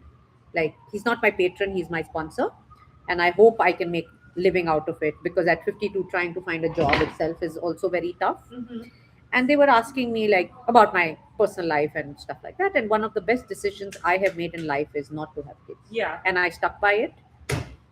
And I do, and I have like since a very like for whatever different misguided reasons, whatever reasons, over a period of time since I was a kid, I never wanted a kid. Okay. So one You of those, always because knew. I was like really the black sheep of the family, and I always like my entire thing is I want to rule the world kind of crap. Mhm. Like one of those childish kind of thing. But on a serious note, I never wanted to have children. Mhm. And today, when I look back and I look around, like pretty much everybody I grew up with, by Had choice, children? have had children, Okay. and one of the best decisions I've ever made. Was not to have children. Yeah, yeah. I mean, that is one thing I am so thankful that I had the resolve to stick by it and not give in, because and nothing to do with, to be honest with you, like a lot of people say, oh, the society is going to the dogs, I don't want to bring up the children. What the fuck do you mean you don't want to bring up the children? You're part of the society, and you're Yeah. part of the problem. Yeah. Like you talk as if it's somebody else's responsibility to make the society better so that you can exist like a bloody lard in society Yeah. and not do anything, like just blame everybody else. So from your point of view, like the people who were there at the table that I was talking to, a bunch of them said the same thing, that I don't want to have child, I don't want to have children, I don't want to have children. And when I moved here, like the people I used to hang out with, so I moved here when I was 30, and then I landed up hanging out with a bunch of people who were mostly like 3-4 years younger than I am, and most of them said the same thing. And today Now they do have kids. each one of them have, Yeah. each one. So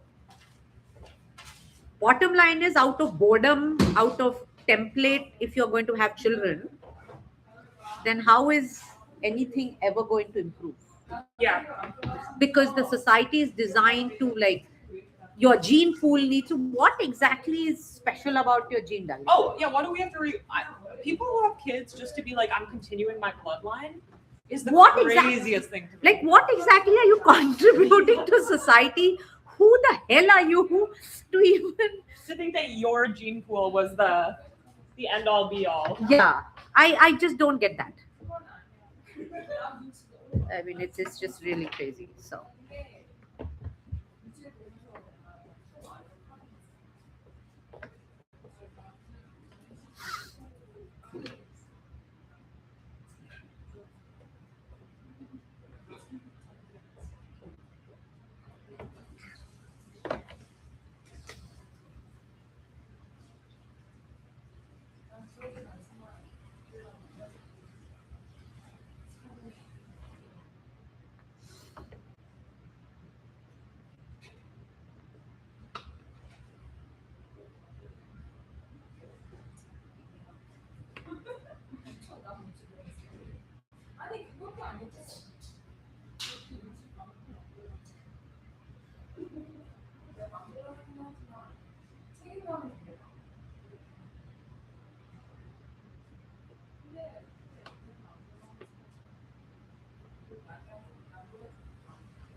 Do you live nearby?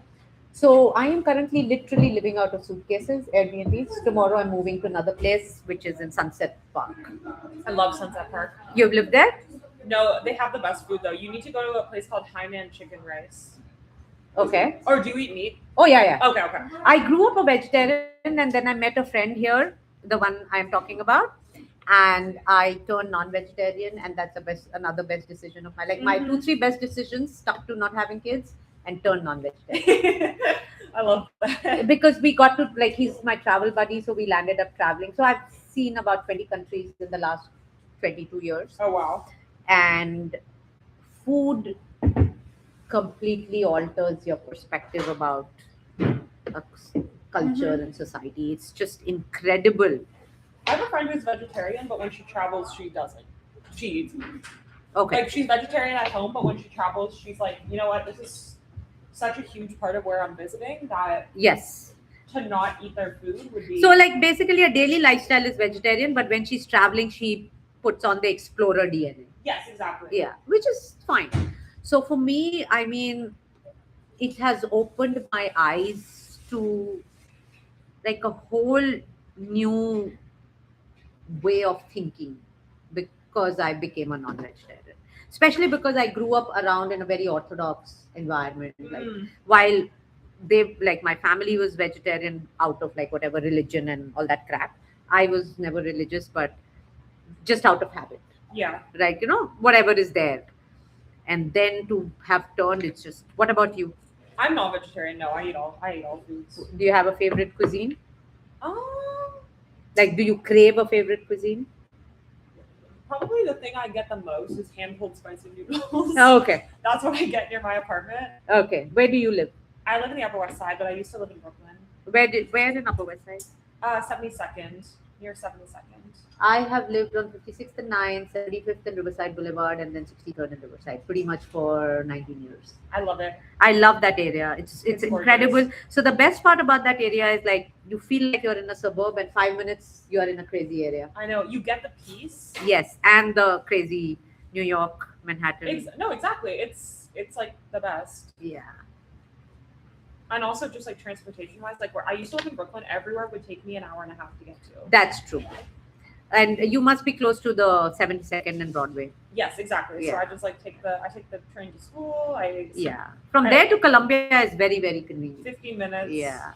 This morning I went to Brooklyn to see my friend. It only took me 30 minutes. So Ah, that's okay. fine. Yeah. So I'm moving. So currently I'm in Crown Heights and I'm moving to Sunset Park tomorrow.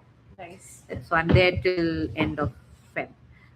So do you take the AC here? No, I take the 3. Okay. And but 99% of the times over the last 1 month I've noticed that 3 sucks to Brooklyn, so I take the 4, so I switch to 4. Okay, yeah. So the trains so a lot of people I've heard who live in Brooklyn have always complained about the subways and it being so pathetic. Mm-hmm. That it's was the one- hard part for me when I was commuting to school. Okay, where did you study before this? No, last year I was in Brooklyn. So when I was Oh, okay. commuting, yeah, last year. Okay. I just moved to New York 2 years ago. Oh, okay, so you are fresh New Yorker. Mm-hmm. Okay. But I love it. Ah, It's kind of like you said, like, so you moved after COVID. yes, yeah. But I always knew that I wanted to live here. Oh, you always did. What Yeah. made you like New York or want to come to New York? Honestly, same kind of this thing you experienced. Like I went when I took the bus here when I was like 17. Okay. And when I got off, I was like, yeah, Okay. this is it. Okay. This And is where I want to be. when how long ago did you meet your boyfriend? A year and a half ago. Okay. Yeah. And he's from here or he born and brought up in Malaysia and moved here? He grew up in Singapore and Malaysia, Okay. and then he went to college in the Midwest, Okay. and then he moved here for work. Well, first he lived in California. And then he moved here. Oh, okay. Have you been to California? Yes, I've You been like to. I mean, I've just went there. Like I've been to the Silicon Valley for a couple of meetings, and then San Francisco to visit someone. But I've not really existed there for like to kind of judge. Yeah. I know that any city you go, any decent big city you go into the world, it's more about like knowing the right people and then you Exactly. enjoy it. When people complain about LA and then they say, "Oh, everyone in LA is so shallow," I'm like, "You just know shallow people." Like, No, what do you mean by everyone? And like, so for me, like because of the city I grew up in, and once I moved here, the impressions people have of places they've not been to, yeah. and plus also age factor helps that I've just stopped judging. Yeah. So for me, any city, any place, even small towns, you grow up in a small town, you're used to that place. You move to a big city, then it becomes a part of your personality, whether you enjoy the hustle bustle or you prefer the hustle bustle up to a point. It's such an individual understanding of your own self Uh-huh. that to make such a generic comment saying, "Oh, I hate LA." What the fuck do you know about LA? How many people do you know there? No, I know. Exactly. It bothers me. The same thing people say that about San Francisco. They say it's just tech people. How do you even know? Like, do you even know that many people? No, and the people I know in San Francisco are all artists. And Yeah. It's so cool. And I'm like, well, maybe you just know like not good people. Yeah, It's not the city's fault. yeah. You can find cool people anywhere. Yeah. New York just makes it easier, but Correct. I mean, New York is just one of those crazy cities which can't be compared to any other city, which I understand. That you can't compare New York to any other city because of maybe the location and the way it has gotten branded, everything put together. But other big cities, like I've been to Chicago, and that is as crazy as New York. I love Chicago. Yeah, I've been to Chicago for a bunch of, like, again, work-related stuff.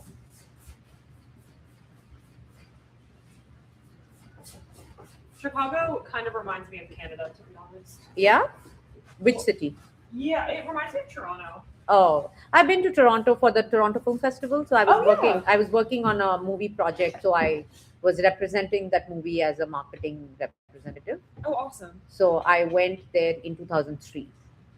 I do like Toronto as well. There it is. So That's amazing. and this is going to be. The mouth? So the idea is, so this is a very famous piece. Nefertiti. Mhm. I think that's her or something like that. It's a fragment of a queen's face. It's the original piece is in the Met Museum. So I decided to get a little overambitious and copy it. So basically, one second. Hold on. Since I'm showing off, I might as well show off No, properly. go for it. Go all the way. So this is what I. Whoa. So this is what I made. So this is a very, very famous piece, fragment of a queen's face. Uh-huh. And then this actor that I'm talking about, who I work with, and of course I'm extremely influenced by. So who I kind of have. This is the actor. This is when I worked with him. Oh. And that's his eye. And so his so that's his eye where I took from this face. And so this is a fragment of a queen's face, and then I am making this piece where first I thought it would be this, but now I'm making a head where the head will be pretty much like in burqa, Okay. and only these eyes will be seen, which can be seen from here. So it's like, and this is Mecca. So there is this friend of mine who's from Pakistan, who's an artist based out of New York City, and he made something called, his entire project is called Space Mosque. Okay. And in Islam, that's haram. Like, it's, you're not You don't allowed. say that. Yeah. No, because for them, the be all and end all is Allah Uh-huh. and the Mecca. So what he's doing is he's questioning that and saying, of course, there has to be something beyond this Mecca and whatever. So he designed this entire thing called Space Mosque, which is as part of an art project. Okay. And he made a sculptural piece, which is, hold your breath. So it's one Mecca. The second Mecca is upside down, connected through a penis. And he showed me that. Did he get slack for it? Like, Oh, he hasn't, if he releases it, he'll be shot dead. yeah. He's hoping that like someday in his lifetime he can do something with it. Uh-huh. So it's basically this big a piece. He showed me that actual piece. He's like, please don't take a picture. I said, "No, I won't." So it's he and this another girl.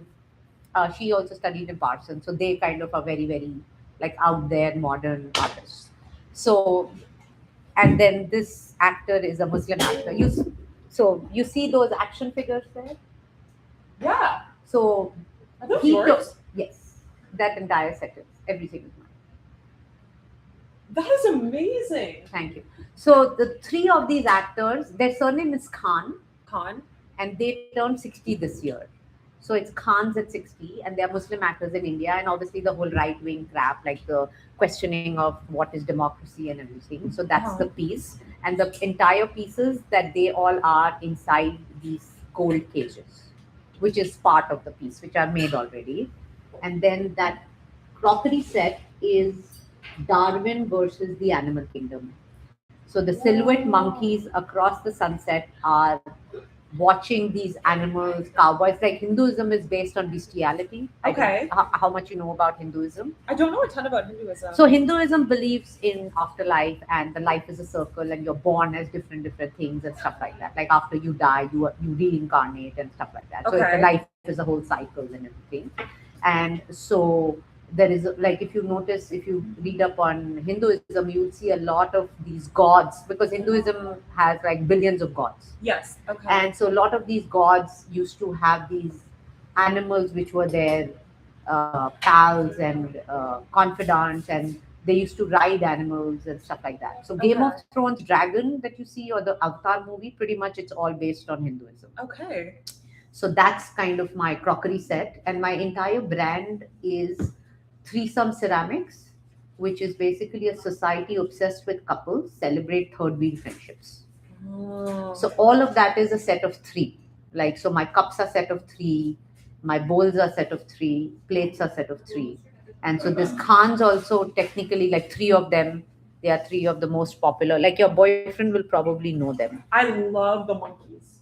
Thank you. So the other side of it, if you see, they are all pretty much. And so my ambitious thing of this is that this is the Mecca, this is the Egyptian pyramid, and this is the spaceship. That the eye is the spaceship, how the pyramids were made. And I don't know if you know, like I've been to Egypt, and these pyramids, the top part is chopped off. Like Oh. all the pyramids don't have the tip. Why is that? Nobody knows. Oh. Okay. So this is just my theory. And of course there is this whole, like, science fiction and fantasy where everybody's like, oh, pyramids, like the aliens came and took aliens the- built them. Yeah. yeah, there has to be something. So for me it was like, okay. And this star is pretty much, and my whole experience of having spent like so out of 25 years of my life, I worked with him for 7 years. So that's a huge amount of, like, Yeah. from the age of 25 to last I worked with him was 14 years ago. So Are you still in contact? just on like email and stuff like Yeah. that. Yeah. So that's pretty much it. Does he know about the project you're doing right now? He's a avid social media person, and plus the project that I worked with him, like 2018, I went last to India, where I had sent him my proposal. Oh, amazing. And even now, like whatever I work with, because he's pretty much my mentor. Uh-huh. So whatever I'm working on, I just send it to him. Yeah. So that's all. Well, because I was gonna say, I feel like he'd be super interested. Yeah. So I just and he works on so many different things that when he feels like it, he'll probably. My brother just went to Egypt. Oh. I've never been. Oh, what a country! Yeah, I know. It seems amazing. It's incredible. Like it's the kind of thing. So we did Greece and we did Egypt, 10 days each. And the funniest was went to Egypt first, and Egypt you go, and it's in ruins, most of it, right? A lot of it is in ruins. So you go, and the tour guide will be like, this is a stone, and this is a photograph, like they've reconstructed an image. Now imagine what this used to be. And then there is this whole, like, ruins, and he would take us through the ruins, and there would be some pillars, some remnants. Uh-huh. So we did, and then of course we did Santorini, and we did a bunch of other places, and we saw that Olympic Museum, and all of that, great. Then we go to Egypt, where everything is still standing. Yeah. And the context, and of course there's also invasion from Greece, and there is a lot of overlap of what happened in Egypt, where the Greeks and the Romans went to Egypt and kind of invaded and all that. So Egypt, everything is standing, and there's like things after tombs, and like, Hundreds and hundreds of years old. Yeah. Yeah. so the contrast was pretty incredible. Yeah, I've never been to either Greece or Egypt, but I would love to. Where have you traveled to? I've been to China, Malaysia, and Japan. Okay. And then I've been to my family's Dutch, so the Netherlands Okay. and France, and my brother. Where in lives Netherlands? England. They live in Utrecht. Okay. Yeah, so they live in like a small farm community. Okay. But I've also been to Amsterdam. I've been to Netherlands as well. So we went to Amsterdam, and then from there we drove all through the Rhine Valley and touched upon Alsace. Oh wow! So we did that. So obviously the autobahn driving on, and at that time, like, we were young and saving money, so we landed up renting this shitty little car, and we didn't know about the autobahn, and we were so pissed off. Both of us loved driving, and all the big cars were going and there's no speed limit. And I love, like, both of us are crazy, like, car drivers, and we were so pissed off that we are not able to compete with all these guys on Autobahn. But the Rhine Valley, that whole experience was quite the. It's beautiful. And then Amsterdam, of course, it was one of our first trips abroad, like one of the early trips, so it was quite the revelation. Yeah, I was really young, so I didn't get to participate in any of the debauchery, but Ah, okay. I would love to go back. It's a fun city. I remember seeing my first sex show there. I remember walking through the red light district, and Oh, no, we just went, like, this is like a proper in the tourist area, not the red light district, where okay. it was like ticketed sex show Oh wow. performance. So it ran like every, I think they would have like about 7 to 8 shows a day. And the acrobatics, like, literally there were, so they have the whole kind of program where they would have like double sex, then they would have like an individual performing, like the male performing individually, then the female performing individually. And it was, and so poetic, like the kind of storytelling they try to do and stuff like that. And so physical. Yeah, and the kind of movements, like, you really need to be physically fit to be able to, 100%. like, it was absolutely crazy. I had a friend who was in the Cirque du Soleil, Oh, okay. and I went to see her. She had a crazy story. She was from Siberia. She was orphaned. Okay. Ran away to the circus. Eventually joined Cirque du Soleil. Oh, wow. Yeah. Okay. But I'd never seen her perform, and then I went to see it, and I was completely wowed. Yeah, I could not believe what some people's bodies can do. it's about the practice. I'm not a very I'm a very tactile person, but I'm not a very physical person, and Okay. I want to be more physical. Like, in terms of physical fitness, or Yeah, or just, not even like, not for like how I look, but just to be able to. push my body to do something that it doesn't normally do. Ah, yes. That, like, I've also realized that, like, I've gone through phases of being overweight and then underweight and Uh-huh. all kinds of stuff. And I have lost about 50 pounds through COVID. And even in my fattest time, I was sometimes more fit because I used to play. Yeah. Like, I used to play squash regularly or gym. And as I said, like, human body is just so malleable. Yeah.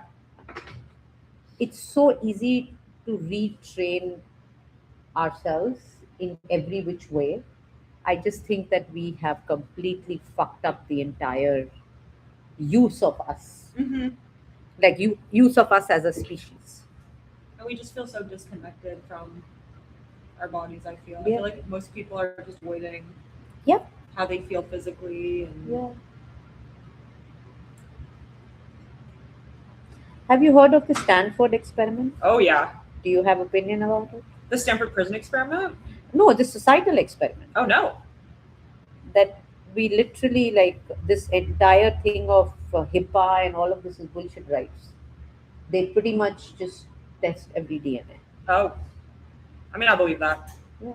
All of that is bullshit. And the reason I also believe that could totally be true is because there was this one, like, this best friend of mine, his entire group is from like Ivy League and all of that. And all these educated people, and when you sit with them in like all these fancy wine and cheese evenings, they would just talk about every patient, talk about all yeah. details and all that. I'm like, what the fuck are you all doing? Where is the privacy shit?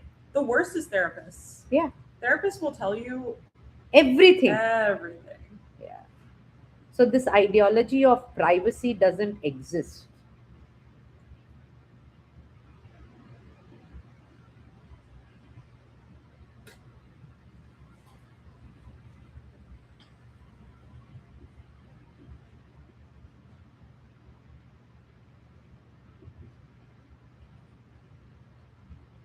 So this is more like a balancing act.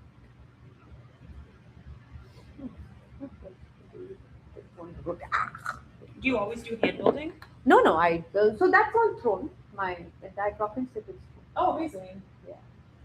No, I do throwing and handling. I like the idea of throwing and then adding. Adding, stuff. yeah. Yeah, I like that. Plus, I do think that if you're learning pottery, throwing is something one should learn. Yes. Like even if you don't want to do it, you don't intend to ever do it, I just think learning it is important. Yeah. I think that changes the way you, because from a civilization perspective, Darwin, fire, pottery is the next thing that we did. Mm-hmm. Like first came hand building and then came the wheel and then came pottery. Like probably with clay, like once monkeys invented, like they rediscovered fire, then they started cooking food, then they made vessels. Vessels were probably initially were hand built and all of that. Then wheel was invented, and that's when the wheel pottery came into play. So I just think that it's such an early and core part of our civilization Mm-hmm. that it's important to know. Like if you're getting into art and pottery and stuff. Yeah. Do you do throwing as well? Yeah, I that's the first thing I did. Okay. And then I'm just taking Dave's hand building workshop right now. Okay. My mom is a great potter. She is, Where does she live? she lives back in Canada in Ottawa. Okay. She only throws two, but then this year she also decided to do a hand building class because she feels the same, where she wants to Right. throw base pieces but then add hand built elements, Right. which I think is gorgeous. Like I think that's the most beautiful pottery. Yeah. So yeah, I'm just trying to Do the same. Yeah. Okay. Does she do this professionally or hobby? No, it's a hobby. She teaches community college. She teaches English. Oh, okay. So now I see, like, from where do you get your teaching Yeah. motivation? Okay. It's funny though, because I came home and I was like, Mom, like it's so funny. Like we're so similar. We both do pottery. We both teach. And she's like, No, you're so much smarter. Like you have a PhD. And I was like, Mom, I wouldn't be this way if it weren't for you. Like you're the smartest one. Because my mom didn't. She has her bachelor's degree, but she didn't go to school after that. Okay. And I think it's her dream to like do a PhD. Okay. So I'm always encouraging her to go back to school. Okay. And she's thinking about it? I think so. I think maybe when she retires, but Okay. Do you have siblings? I do. I have a little brother. Oh, younger one. Yeah, but we both want to hopefully support my mom. Okay. And what does he do? He is also doing his PhD at Oxford, but he Wow, you all are really, really brainiacs. The He work- entire DNA. he works in the renewable energy sector. Oh, Yeah, does he do trading or yeah, he does analysis? trading. Yeah. Okay. In fact, the friend that I'm talking about, he started off with commodities and he does analysis for renewables. Oh, cool. Yeah. So he used to drive to work in Stanford, where there are a lot of companies there. Yeah. So that's why, like, the off days of, like, every year he would get 2 weeks off. That's Uh-huh. where our That's travel when. yeah, that's when our travel thing started.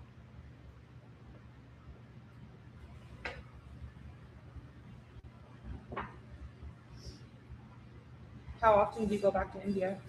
So I did go last year. One of my, so this laptop that you see, it basically, I have a friend in India who's a geek, who's a game designer. Mm. So he just needed some guinea pigs to get some live stream data, which he could then remap it in AI and motion capture and create virtual avatars and stuff like. So the AI stuff that you're talking about.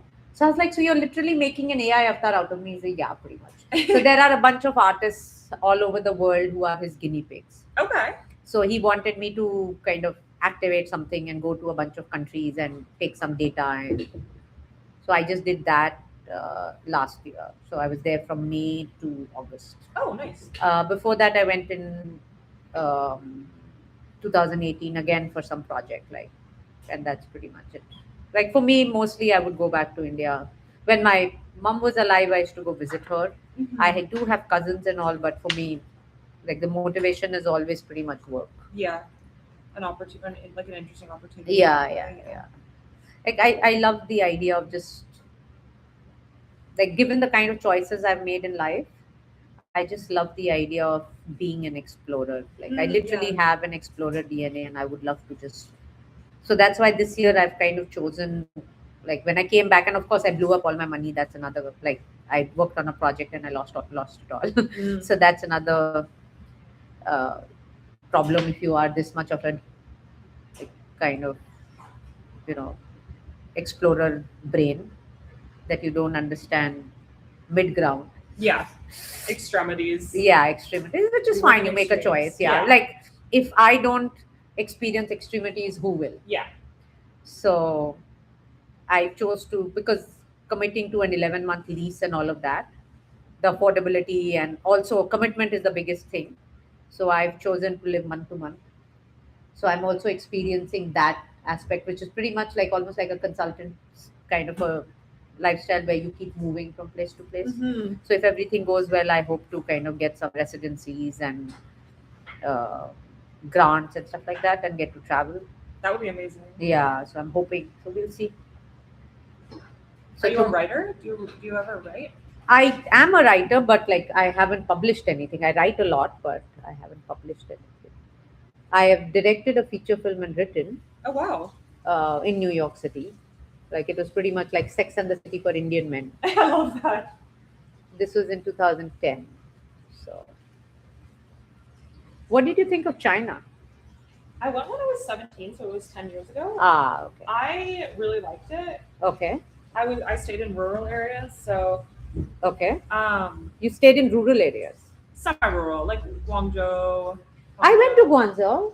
I went there for a trade show, and then I got a chance to actually. I was again working for this actor at that time, where he was doing Bollywood's first big like superhero movie. Ooh. So I was working on the merchandising department.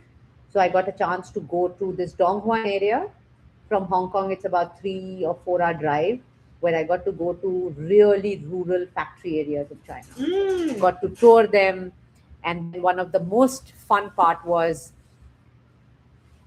so the guy who was taking me around and everything, like he was the host. So it's like, oh, if you're a non-veg, so he took me to this place which had like a shop. So it was like a huge not restaurant, but like one of those mall type where you had lots of different restaurants Kiosks. inside. Okay. No. It was like a sit-down table, but a huge hall Okay. with restaurants all around. And but the outside there was a shop. And he's like, oh, you can choose your own snake and lobster and all of it. Snake, I don't think I can. I am that experimental. And there were insects you could choose to eat, Uh-huh. and they would cook it for you. And all. I said, no, this is too experimental for me. So then we sat at the table, and then the guy came to take the order. So I said, okay, let me feed you something fun. And he ordered a pigeon. Oh yeah. And the chef made the pigeon such that on the plate, imagine a dead pigeon just being all his limbs and everything being cut off and put like 1 centimeter away. That's from what each it other. looked like. Oh my god! I was like, it was so. He purposely did that, and it To was freak you so out. graphic. Yeah. And for me, like I've always, even fish and everything, like I get freaked out by eyes. Me too. Even shrimp, if the shrimp have the It- eyes. no, like I can eat the shrimp with the eye, but like the pigeon, the eye, it was open and it kept like. So for me, the eye is always kind of a little bit of a thing. But I remember taking pictures like, oh my god, I cannot eat. He said, come on, you can eat it. And then I did eat it. But yeah, that was one of the freaky experiences in China. I also get freaked out by eyes. Even when I was a kid, Uh huh. like storybooks, if the characters had eyes, I would get scared because I thought they could see me. Oh no, for me it was just because I grew up a vegetarian, and then here, like for example, I can eat sushi, I can eat all kind of seafood, but I have trouble eating cooked fish. Mm. I can eat all kinds of meat, like red meat. I've eaten horse, I've eaten whale, I've eaten shark, rabbit, frog. I have eaten all of this, but cooked fish, I don't know, something to do with the smell, maybe. Yeah. I have Texture. no idea. Yeah, it's really, and it's so healthy, like, Yeah. but just cannot. That's funny because I always ate cooked fish, and I never ate raw fish, but only this year did I start eating raw fish. So you mean sushi? Yeah. Ah, I just was like, okay, I need to do this. I need to stop being scared. It wasn't scared, it was just like a texture thing, I think. But now I really like it. So this looks decent enough. it looks amazing. And then the idea is that that guy will be. So the idea is that this will rotate.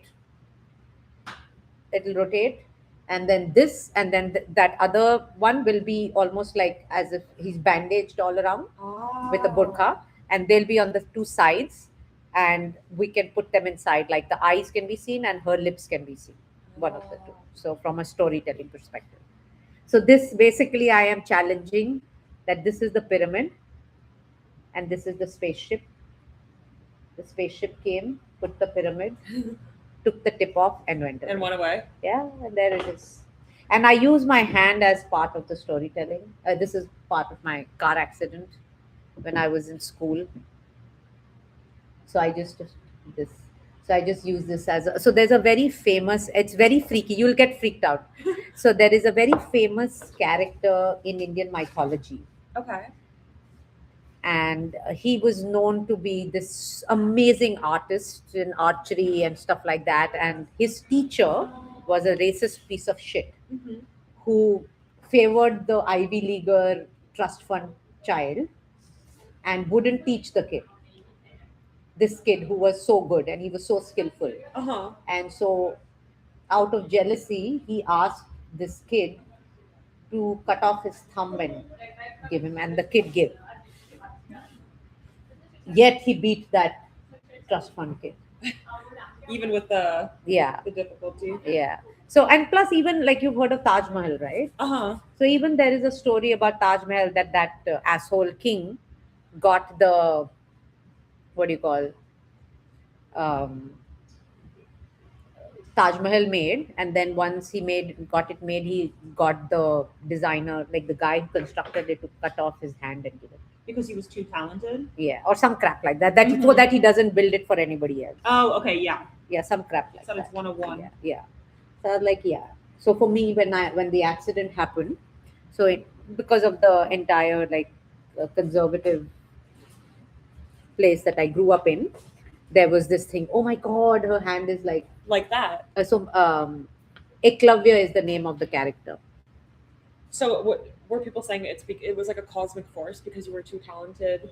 No, no, no. It was just one of those like once the accident happened and then I decided to learn to use it again. Like I can play the piano with this hand as well. Mm. I can play table tennis. Like I repurposed my hand to.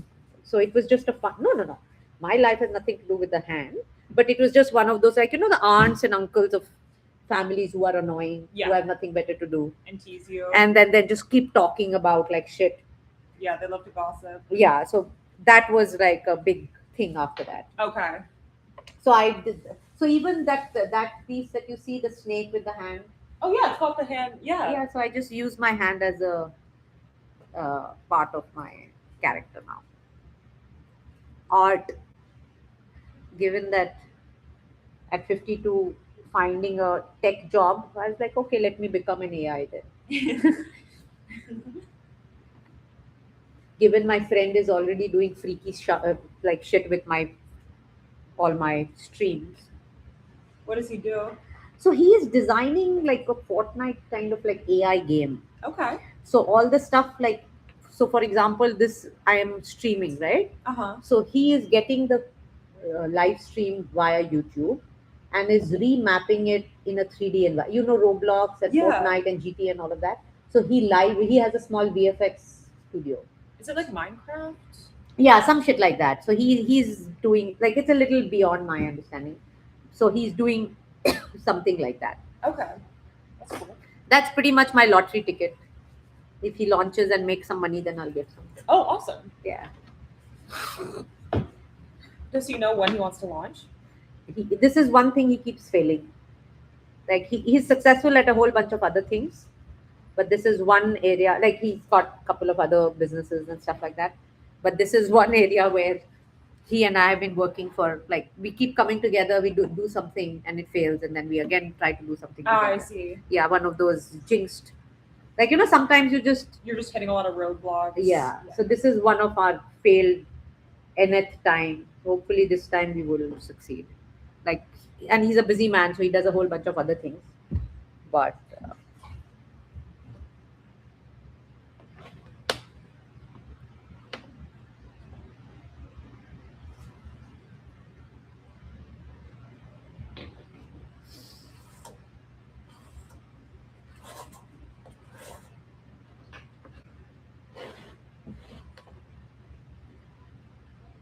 so what made you start pottery? I think I was just I kind of like you. I've always been creative, Mm-hmm. and I was looking for the next thing to try. Okay. So And you've tried a bunch of other things. Yeah, like I love painting. I Okay. love writing. Okay. I've never been a musician. Okay. I wish I was into Yeah, music. that's music is one thing I also cannot, like, I cannot sing to save my life. No, same. I'm just not musically inclined. But in school, I've tried out, like, so school, I was one of those, I was the games captain of the school, and I had like a lot of friends around and inter-school competitions. So they would be like, oh, we need this one drum to play for this song. Uh-huh. So I would just go and get the drum and just learn how That to part, play just yeah. that part. So I did learn like guitar for like a bunch of fun stuff. And otherwise, yeah, no, I'm definitely not a musically inclined anything. But I find like it's such a how do I explain it? I don't need to be distracted by anything else. I don't need any other stimuli while I'm doing it. I can focus on it and it's all that I'm thinking of. Right. And I can do it for hours and not Like, need a break, not need to look up. yeah. And I like that like sense of immersion. Yeah. Pottery brings that to you. Yeah. Definitely. And I don't even mind if like the piece itself doesn't work out. Like No, I just feel like I think your generation needs this because Yeah. like when I was growing up, 1990, I think 1890 is when I got into computers. That's very early, right? Uh-huh. And I used to sit in front of, at that time, the internet was dial up. So the purpose of internet was mostly for like very specific needs, not like just be there. Yeah. And television, like I remember a time where we had one channel, Mm-hmm. right? And I remember then suddenly there was this concept of 24-hour channels and the information bombardment happened and all of that. So sitting in front of the computer for 14 hours, 16 hours, working on 3D models was very similar to what I'm doing right now. or Yeah. what you are doing. And then your generation, pretty much our generation designed you all to become like headless chickens Yeah. who cannot focus. On and one then thing. and then harvesting of this ADHD crap, right? Yeah. And then basically being a human now, you have a disease. Like, Yeah. I just feel like the society has now come to a place where, oh, you're breathing, you have a disease. They problematize everything. Yeah. I feel like what you're studying, that is another area which you'll come across a lot in your lifetime, Mm-hmm. where, oh, you're breathing too heavily, you have a disease. That's a symptom of this. Yeah. Yeah. And this again, if you go to like these clinical trial companies or professionals, you'll hear the same thing. If I don't work on this, who else will? Yes. So unfortunately, everybody's justification is if not me, someone else will. So I remember, so for your generation, I feel like anything that, while it sounds very cliche, that takes you away from technology, it's not anything that takes you away from technology, it's anything that draws you into that. That is immersive. Yeah, exactly. Instead of propagating the negative aspect, saying anything that takes you away from something, anything that draws you into something is a better way of presenting it to your generation. Yeah. Because then that is more actively pursued by somebody rather than negative. The negative aspect. Yeah. Because it's like get off of technology. Okay, and do what?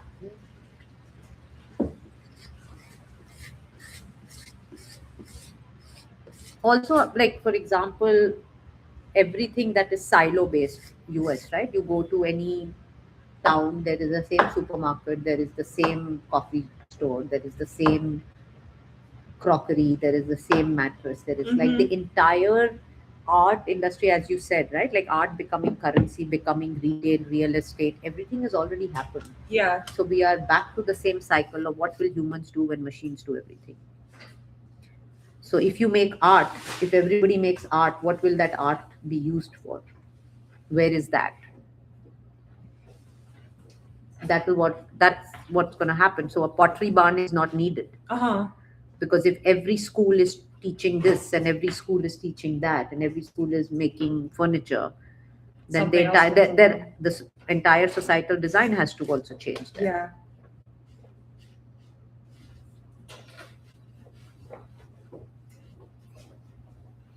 because of the snow today, the place is extremely, Quiet. yeah. How often do you come here? This week I've come every day, but that's going to change next week because I'm going back to school and teaching. So Okay, how often do you teach? twice a week. Oh. And then I have 4 classes. Okay. So yeah. And your students are like, how many students do you have? Last year I had 35, and this year I have 65. Oh wow, that's a lot of students. Yeah. What's your topic? Main topic? The class I'm teaching is the AI ethics class, but my main topic is they call it sociology of medicine. Okay. So the students are in that. Yeah, the students are in sociology. Okay. Yeah. And there, what is your main topic? Pardon me? There you teach AI ethics? Or Yeah. no? Oh, yeah, I exactly. see. In I the see. School of Sociology. Yeah. Okay. So AI, I think they are interested. You have that many students because of the topic AI ethics. Definitely, and I think they're a lot of them are going to drop out the first week when they realize like parts of it, because it's a very experimental course. The professor who's spearheading it is very wacky, and he's not anti-AI. He just has like very nuanced takes on it and everything. Oh, really? What's his name? Gil Ayal. Gil? Yeah, Gil. Okay. He actually, you would be really interested. He wrote a book called The Autism Matrix about how the expansion of diagnosis of autism Okay. has basically created this. Oh, I would love to meet him. Yeah, like how if everyone has autism, if the spectrum increases to the point that everyone has autism, it means nothing. So yeah, yeah, because that's what I was saying. Like the entire existence of human being is now a disease. Exactly. Yeah. I'm sure he'd like interacting with me as well. I'm as cuckoo. Yes. No, yeah, I mean that's why he likes me. He likes. No, but I might seriously take you up on it and come and attend one of your classes. You should, honestly, yeah. I'll take your details today, and I'll definitely reach out to you and come and attend and maybe meet your professor for sure. No, because I'm very interested, because I've kind of dabbled and worked a lot on AI, and this friend of mine who does all this, like he's literally building gamification based, like his entire dream is to build a operating system. Oh wow. Open source operating system. Yeah, he's thinking at a very different level. So, and that too art based. So,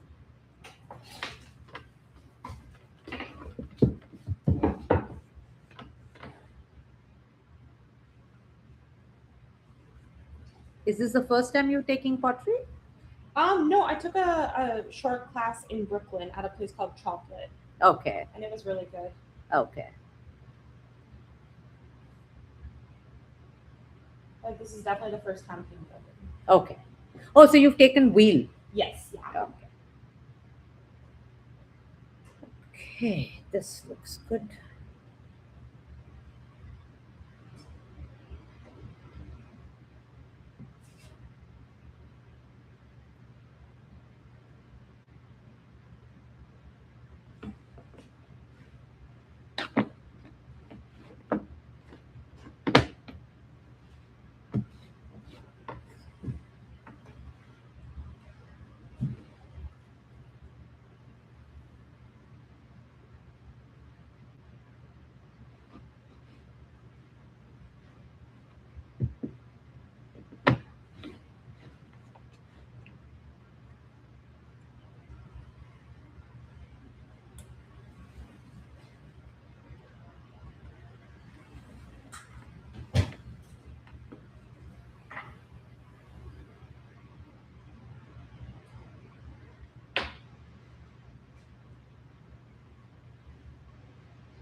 What are you working on?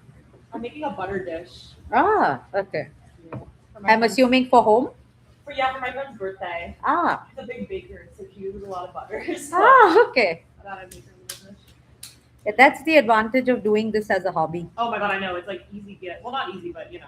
And plus, people like if you're giving something which is useful and stuff like that, then the friends really cherish it. Oh no, I know, and I cherish homemade gifts so much, so I know that Yeah, you really have nice friends. I have really shitty friends. they don't do homemade gifts. No, not homemade gifts. Like I remember, like no, they are all like these snooty ass bitches, Oh, like I see. dogs and bitches. Like I remember their entire reactions, like the kind of stuff I've given. I've stopped it. After that, I never. Like I tried it once.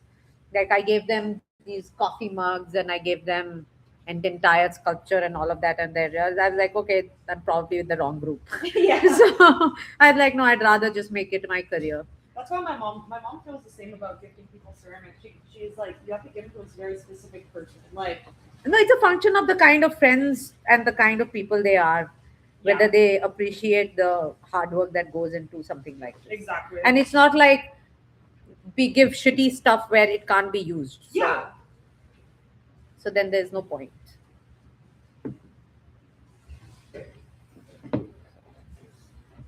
In fact, this friend of mine that I used to, so the first time I was like, why are you doing it? You know, they'll not like it. I was like, no, but they're nice. They're coming home. It was a Christmas thing and all of that. And then once that happened, it's like, you say one word. I said, no, I'm not saying one word. I'm never giving it, not never making anything.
Your chef friend is a dessert chef or a regular, like all kinds of food chef? All kinds.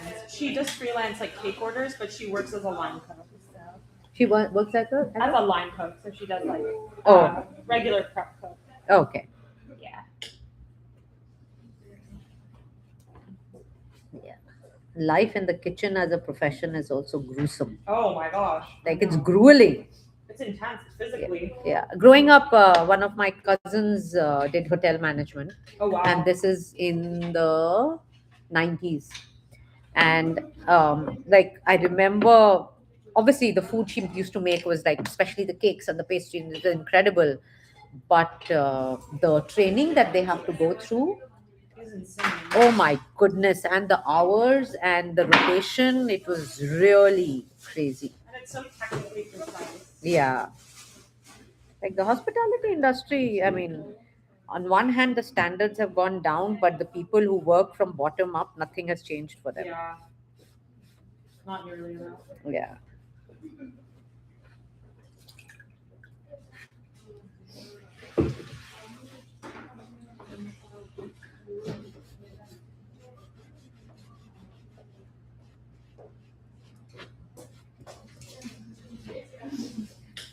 Today I went to a restaurant, an Indian restaurant that's just opened up close by, Uh-huh. which is, you know what the term chaat is? Like, it's pretty much focused on not the full meal. It's like the pre-meal. It's 12 to Okay. 8. So, like all kinds of spicy, fun food stuff. And I finished the food and everything, and then I was coming here. And this is the first time ever in New York City. So I gave the tip, and it's a pure vegetarian place. Uh-huh. And the lady who's the manager, she returned the tip saying, "We are a no tip restaurant." I'm Oh, like, wow. "Sorry, what?" I was like, "Whoa, what's going on here?" So I was definitely taken aback. There's a Vietnamese restaurant called Mom that's like that. Sorry, what? MAN. Okay.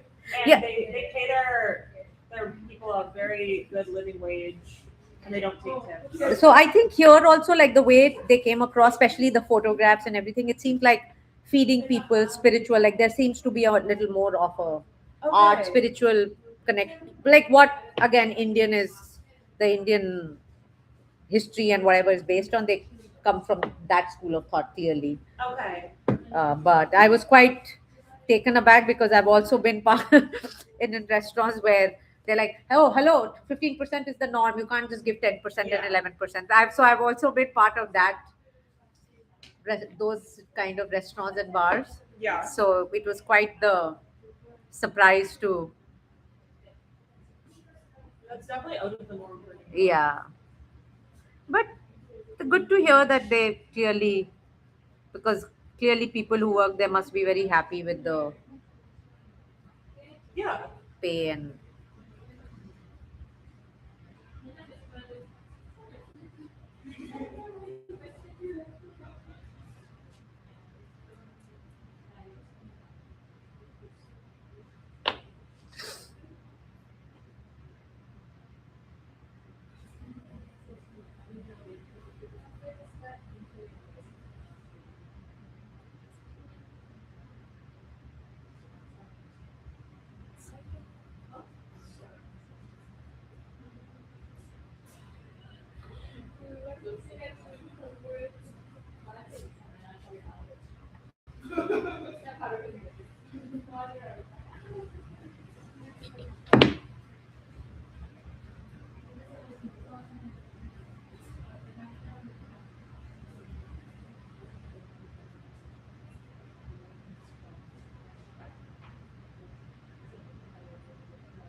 so the students you have are what, undergrads? Yeah, exactly. I see. And what's their general interest like in this subject? It's I think some have an extreme curiosity and some are apathetic. There's Okay. not a lot of in between. Ah, You know what I mean?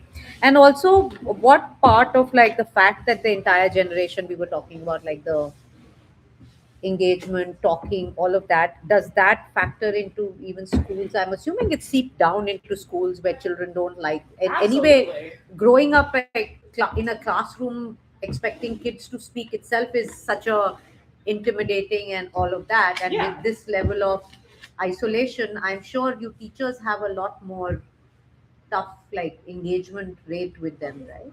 Yeah. It's real often professors use like mandatory participation to get people to speak. Unless Just like- oh Yeah, it's kind of yeah, it's definitely a problem that wow. I don't think a lot of professors have found effective solutions for. Yeah, maybe you all should start inviting Taylor Swift type people. Yeah, yeah, that's not my attention. Yeah.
करना बच्चा मैं क्या करूँ फिर?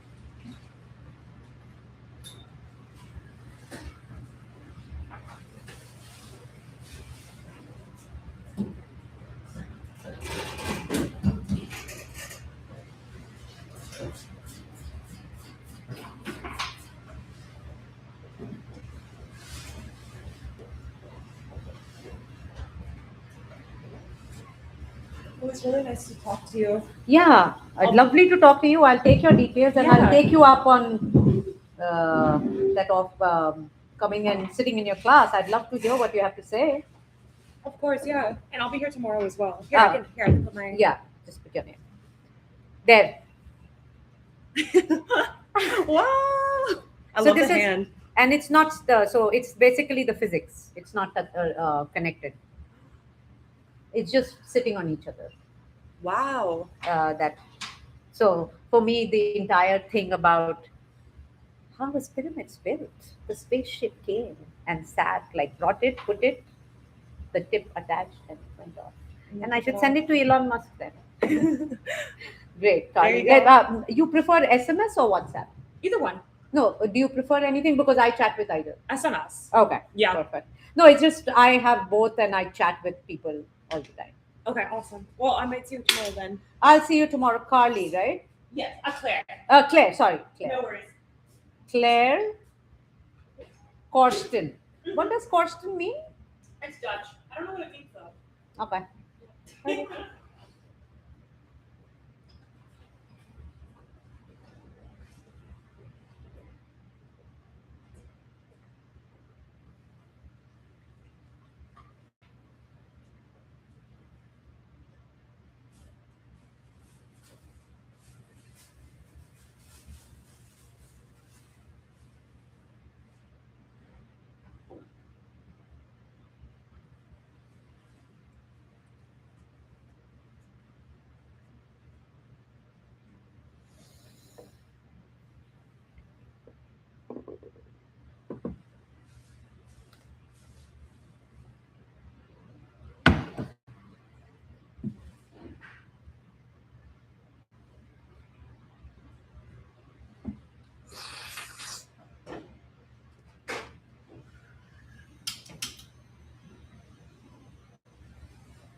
What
the hell?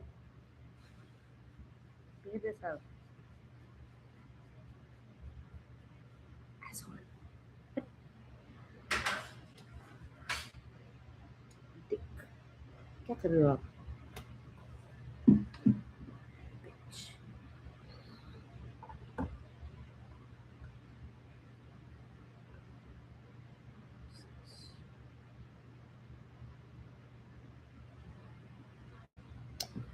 Please don't do this. It's working perfectly. Don't try and follow this.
Michael, Michelangelo.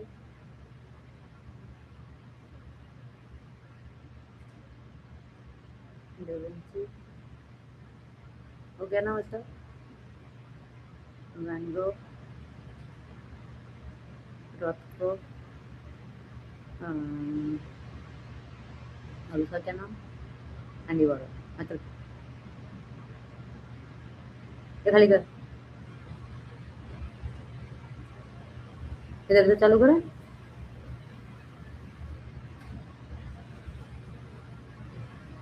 हाँ, Dubai जानी. वो क्या चुतिया अंडा बनाया है?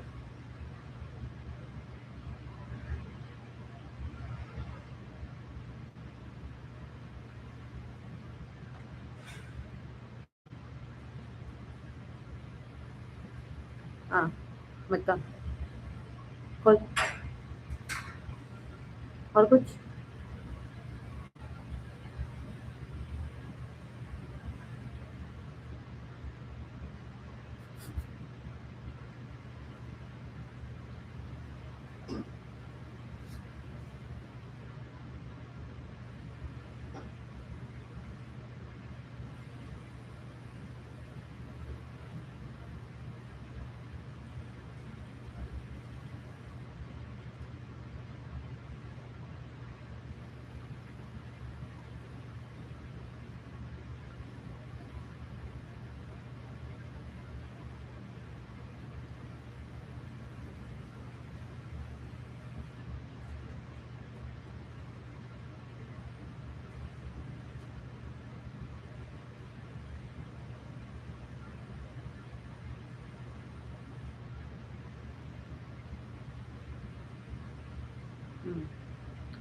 So, these are them.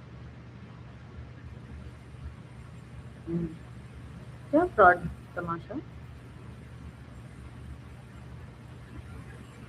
Literally blackmail, phone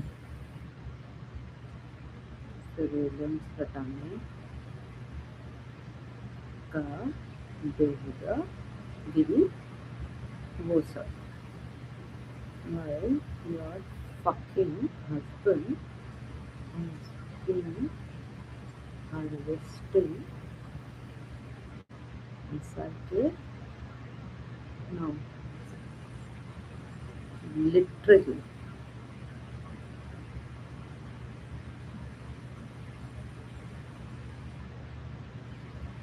daily since that fucking one bloody photo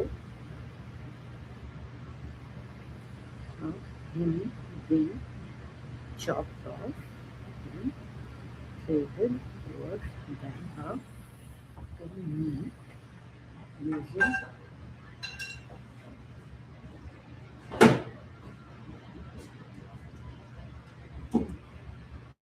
daily fucking existence. But the mother Joe sitting center stage. No motherfucking cunt.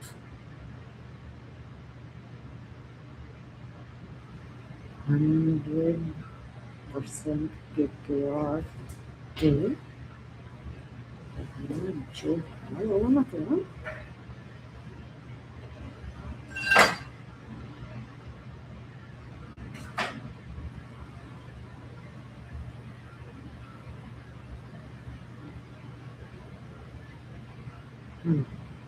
चल वो क्या कोड था? मदर चोट रिलायंस. Yes motherfuckers. बस पुरुष को दूर रखो. अच्छा नो डार्लिंग. पारसी सिर्फ 3K. One word, one name. बाकी को every fucking one of your name, name, थोबड़ा, existence. Finished.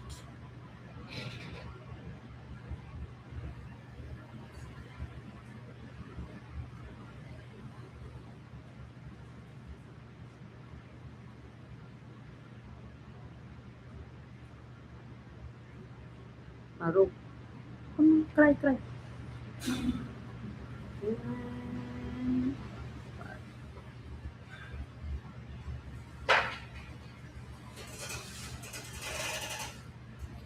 Ben.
Sorry.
Sure, darling.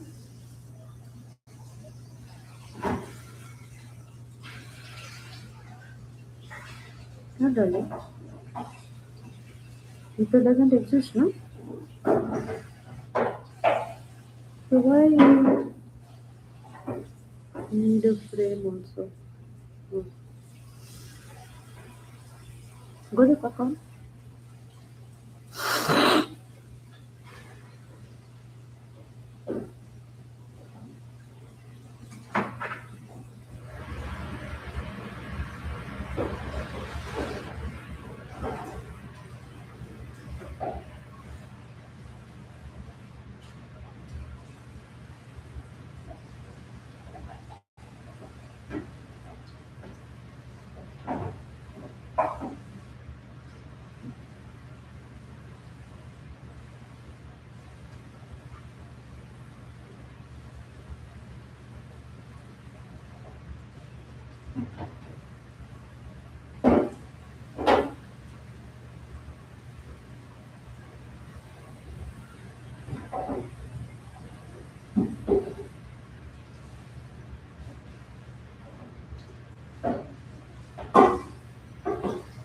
हाँ तेरे बाप का जगह है.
अच्छा और कितना यूथ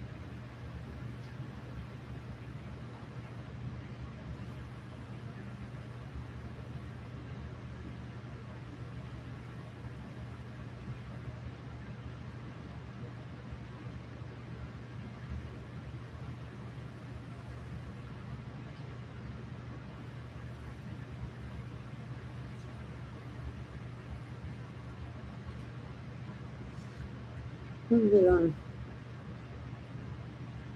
always space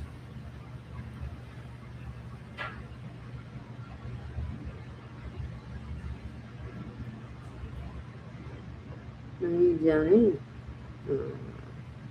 और रियल हाँ तो पैसा पैसा ला ना पहले पैसा ला पहले.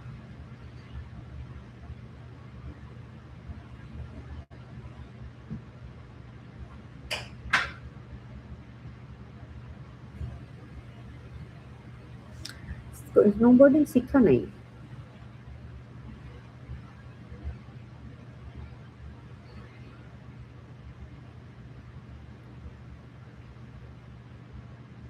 ग्रीन स्लो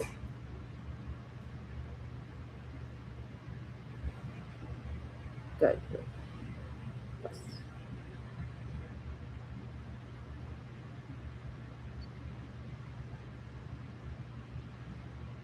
तमिल कल्चर है. अच्छा कब से.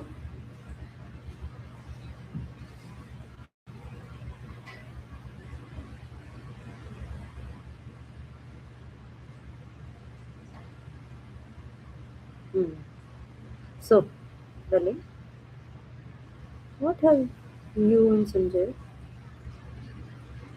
done, but now I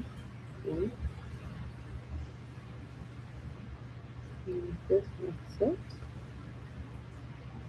chicken chiller and resisted as carrot juice. It's the idea of luxury life. What the fuck?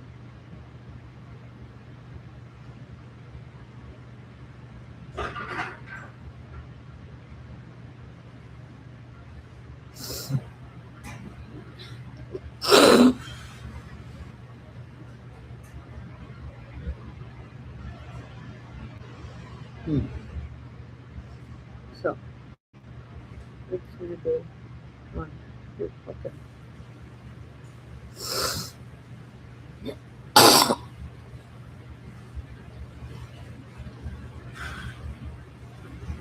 Hmm. Correct.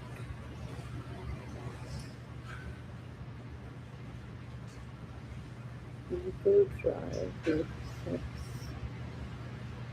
with of this age. Five.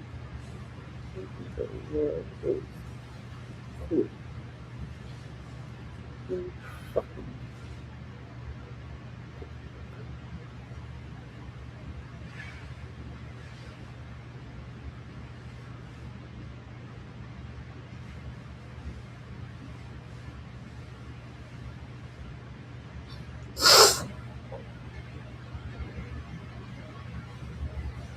Don't talk shit. Don't fucking present type warnings for current.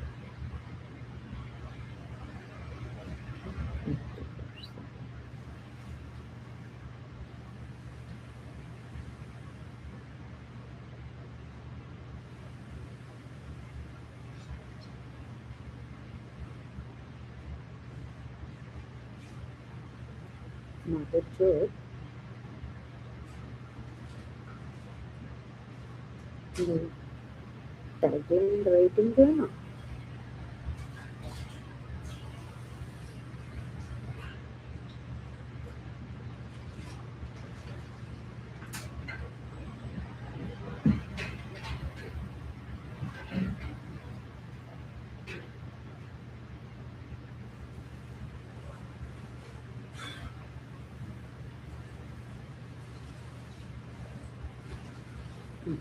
Correct. Darling,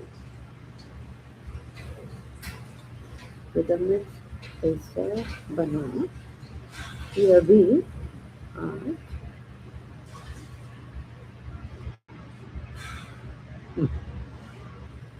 8 घंटा idea. So, I'm just fucking but the entire bloody human race. समझा?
So,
그때 아저씨가 그런 말했잖아.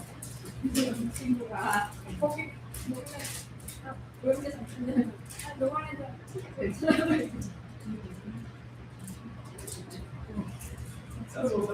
지금 되시나요? 머리 잡수면.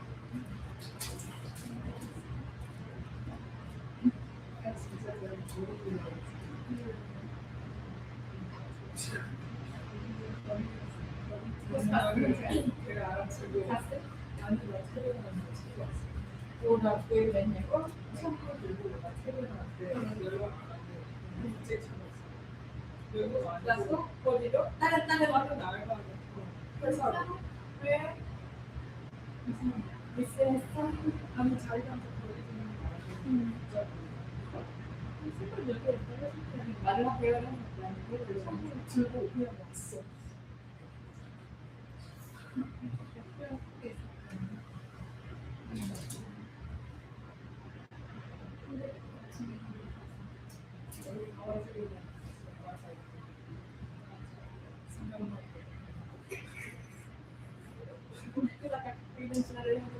머릿속을 좀 치워놓으려고 그러는데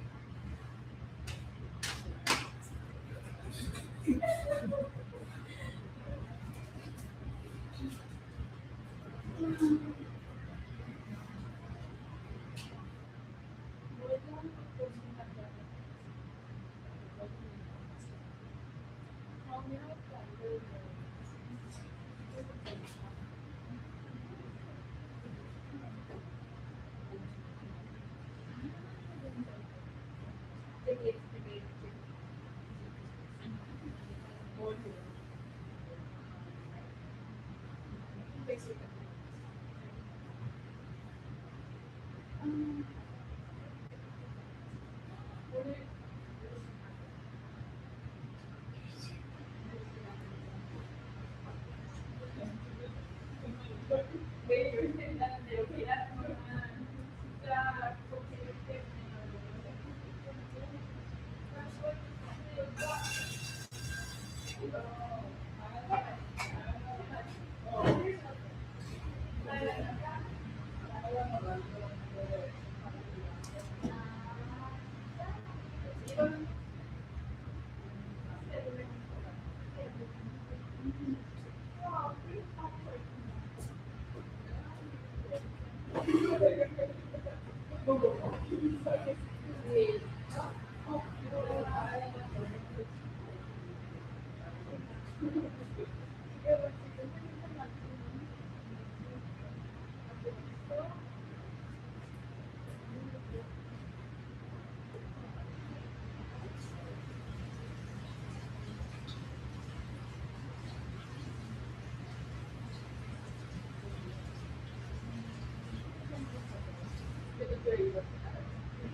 때문에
솔직히 나는 이제 기대가 되는데 어떡하지? 하면 안 되는데.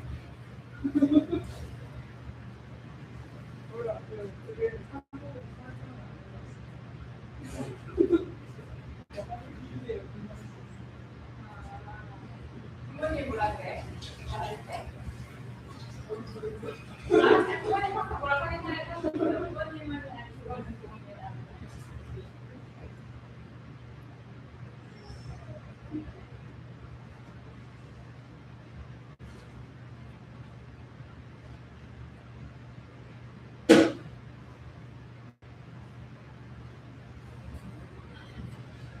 오랜만에 가서 반가워.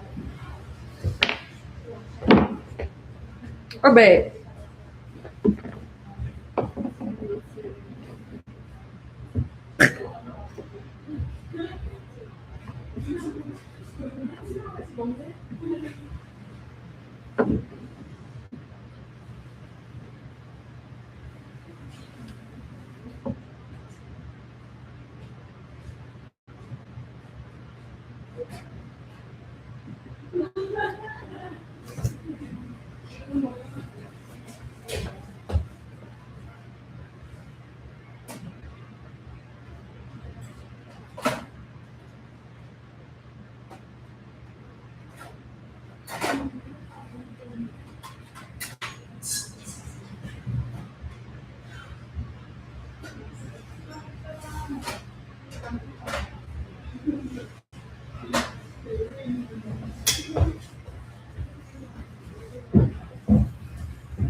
나는 괜찮은 것도 그런 얘기 요즘 못 나가는 거.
तो उल्टा बनाना पड़ेगा ना, 3 ठो चाहिए ना, वो रशियन डॉल जैसा. That's right. अयो, oh my god.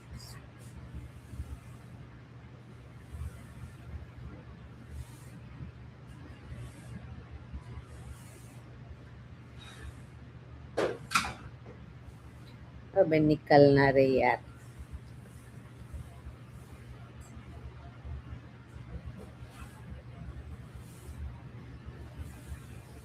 बताओ बताओ, और कैसा, और क्या बोलते हैं? हाँ, the most common crap now.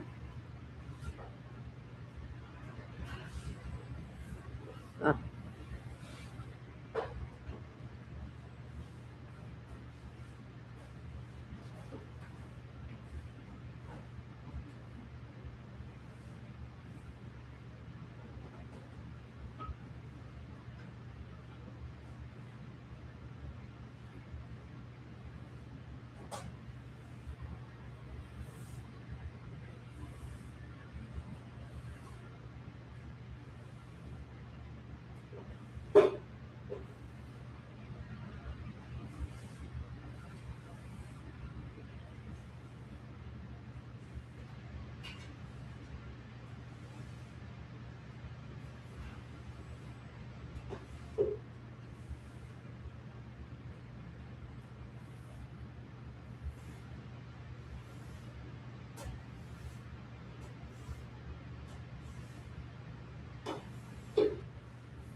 So the hat was the hat.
Let's see.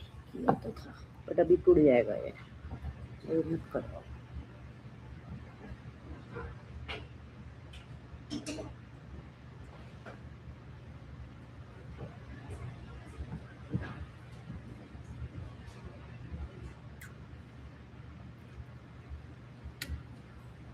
Oh, sorry.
Battery खत्म हो जाएगा.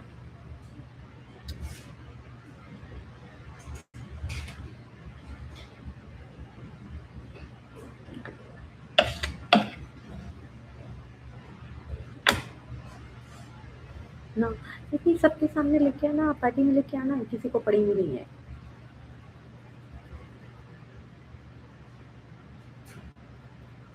बिट मंगेट के जैसे. I remember. Okay? Shut up. गला का.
Ooh, टूटा ना bitch.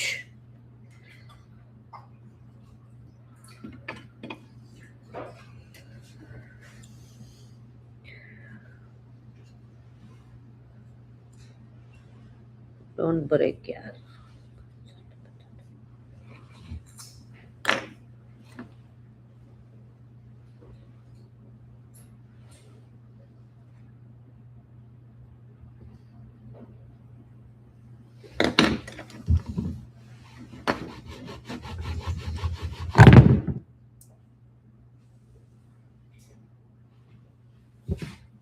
अबे मरे वो मत यार.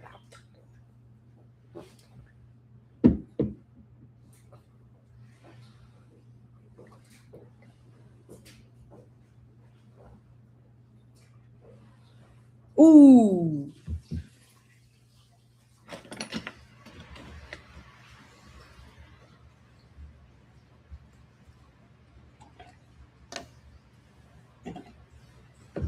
Please, don't do this. Please. Cannot afford to break this. Oh.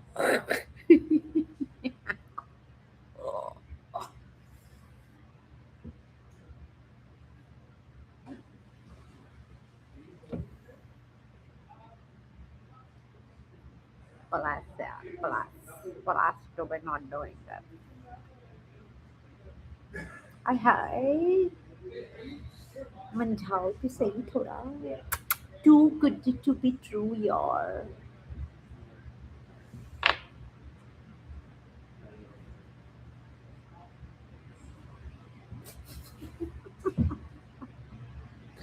अब कहाँ गया?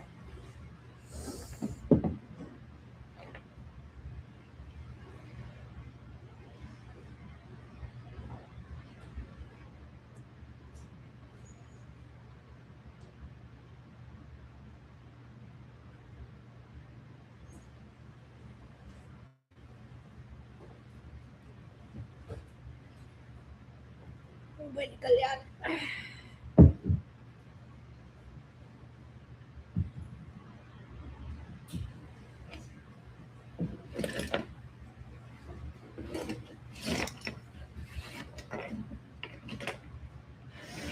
कितना रोना धोना चल रहा है विदाई के time.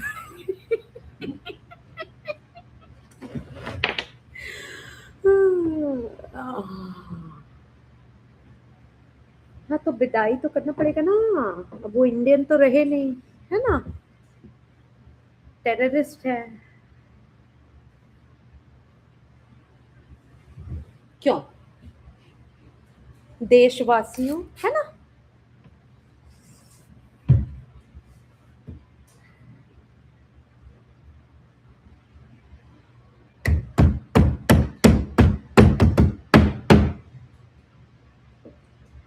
And it's breaking. Correct.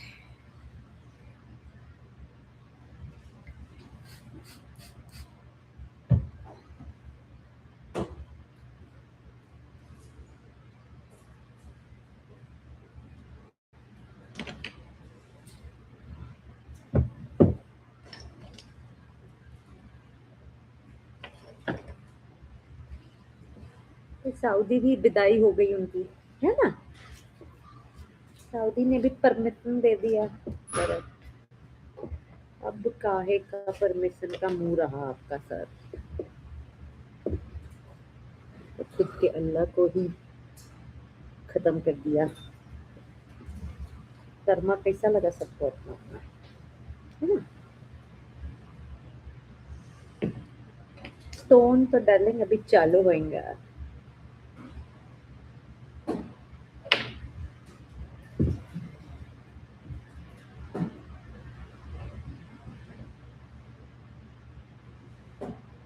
क्यों? ह्यूमंस है ना.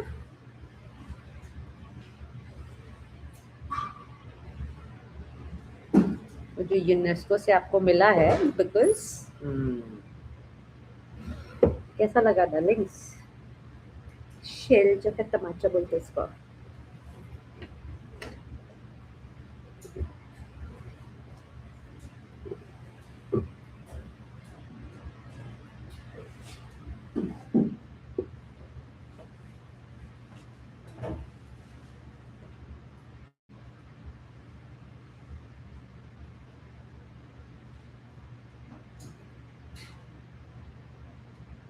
अयो,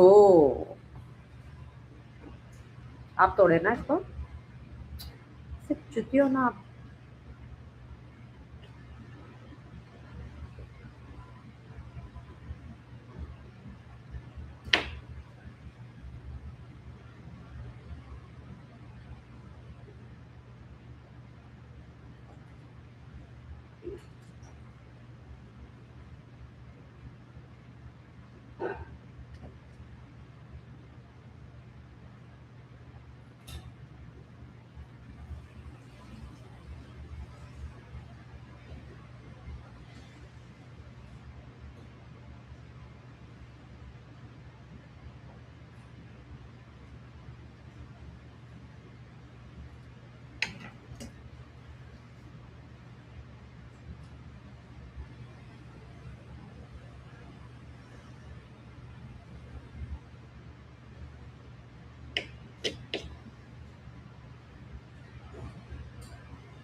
ये सेरा की थी।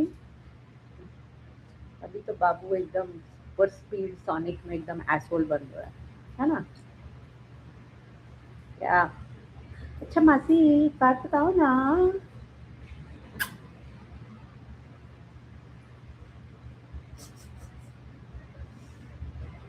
बाबू को रुलाना तो सबसे इजी काम है, भावला भाव।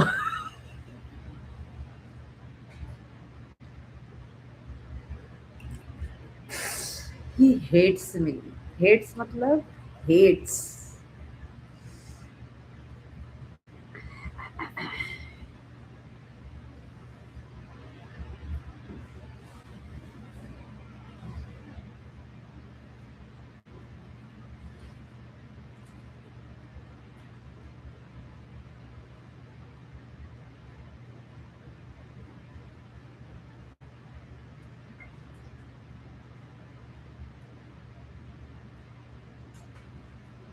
Number one by miles.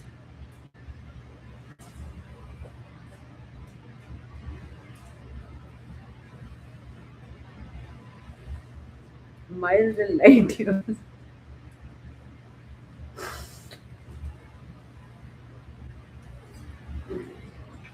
Words to be saying. No?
Hi, oh, you're still here?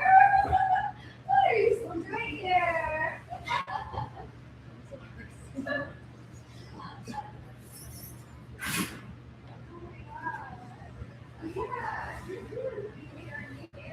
I made it for you.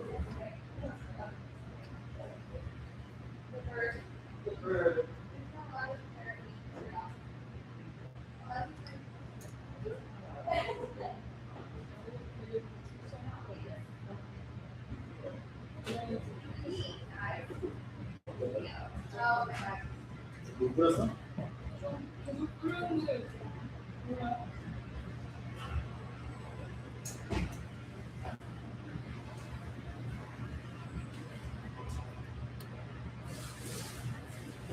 Oh, Kara, when did you get here? 8 a.m.? Oh, p.m. Okay, I was like, oh, you got here at 8 p.m. Oh, 12. Oh, okay. I was like, 8? Open at 8.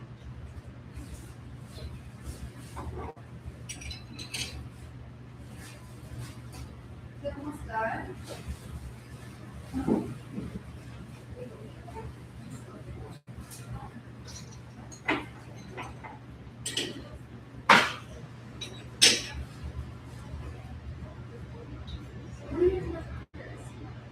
Huh?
She would have got the gloves on sports mode. She gets gloves on. Yeah, she's in sports She mode. like refreshes the water multiple times. Oh yeah. She just had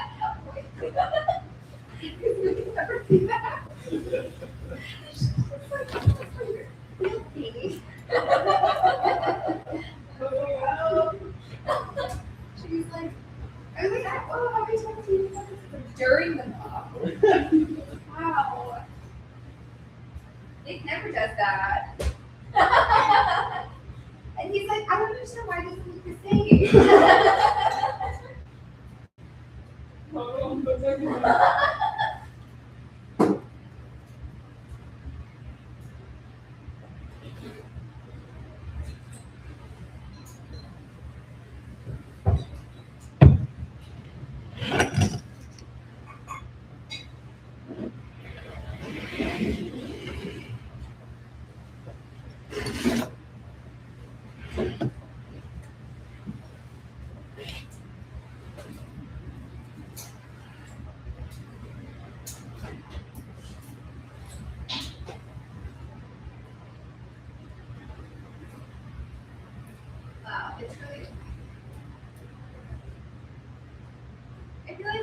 done with the snake. Pretty exciting. I hate that piece. So excited to move on. Yeah, I'm getting so much backlash. I'm gonna get rid of these nipples. I'm just gonna Right? like just the nipples. They're so Yeah. controversy. Mid's mom was like, Yo, Min's mom brought it up? That's crazy. she's like, "Is that not milk too?" I'm like, yeah, it's. I said I wanted to be realistic, but I didn't mean like. Yeah, we could just kind of like, it's fine. Or you can just not have nipples. I just am so tired of hearing about these nipples. Nobody even pays attention to the rest of the piece. Yeah, I know. Not supposed to be like, that's not in the original sketch.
Did I want to go?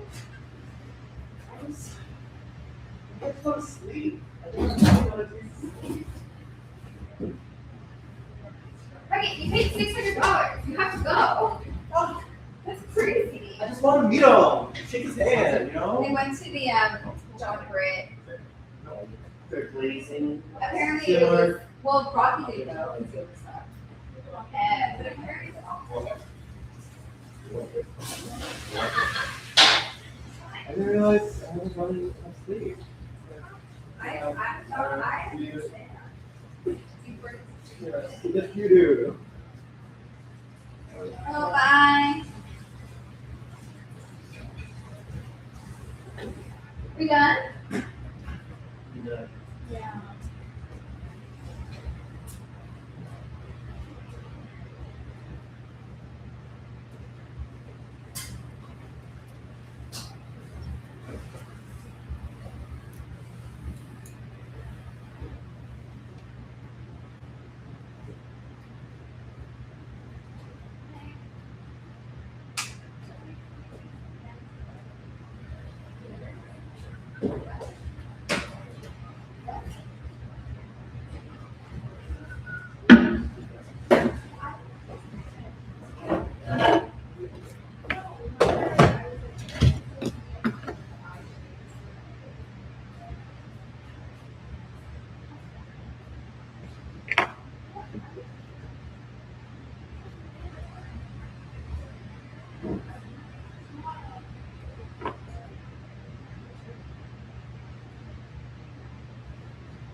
yeah, yeah. All right. Yeah. 10 o'clock. Yeah. Yeah, to get rid of stuff. Yeah. Sure. Yeah. I've been wrapping up on time. Okay.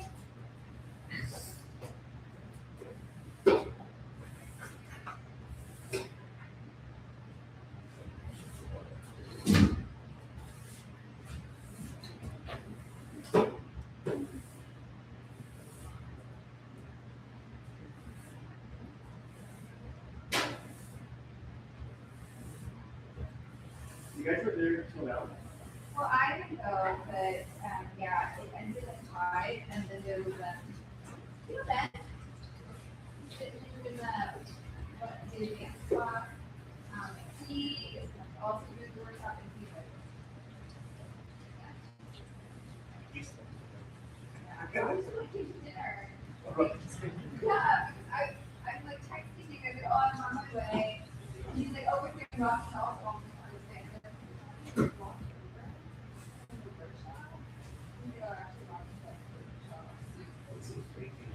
Yeah, he's like, we're all through yesterday and today. We're just catching up.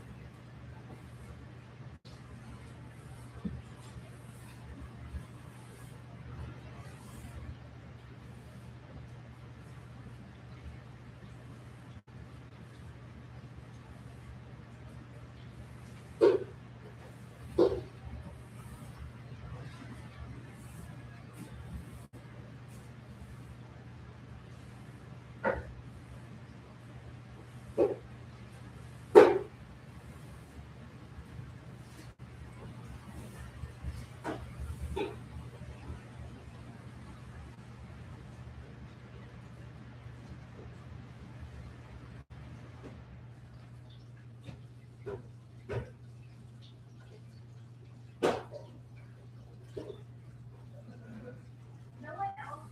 I just think that Ben is doing homework. Ben's not gonna make the places. Yeah. Then why didn't you? Why didn't you?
When did you get here?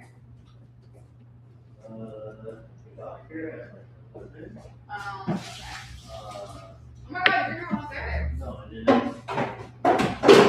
did some work and then I left to go eat. अबे पहले बनाने तो दीजिए यार.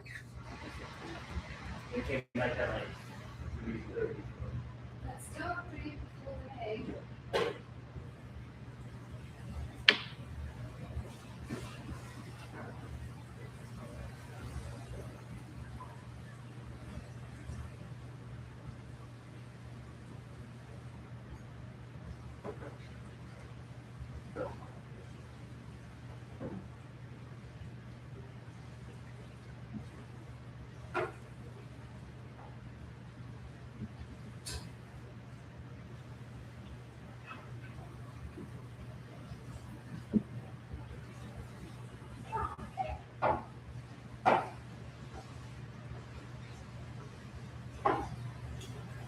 And we go home. मेरा mould तोड़ देना था.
They go to me. Oh, that was nicer.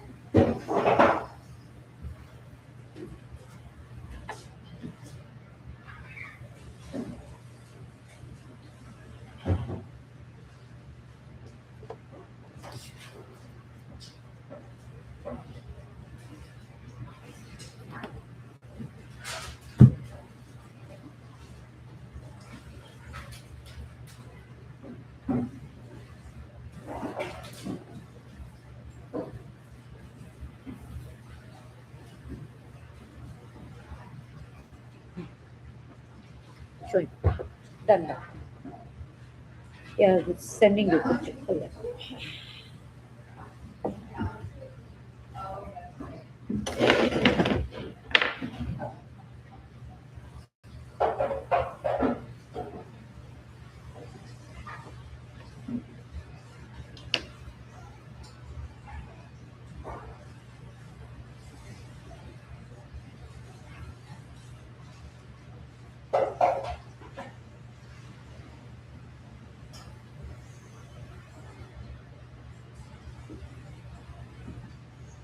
No, no, not putting, just showing work.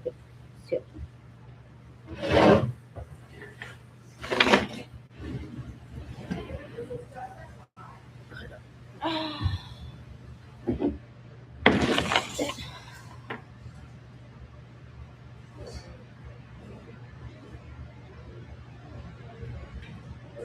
Cool.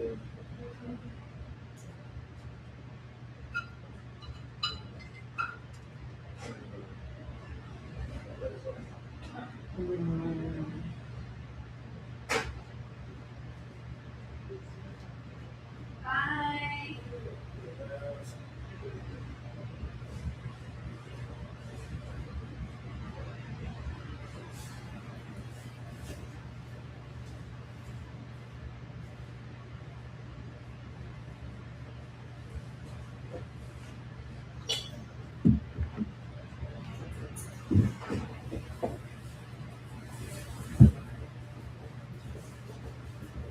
Bye. See you.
tried to send you some checks.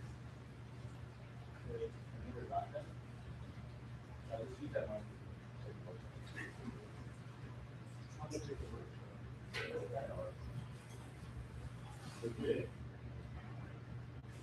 I bought it. Yeah, they don't even know, but-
once a day.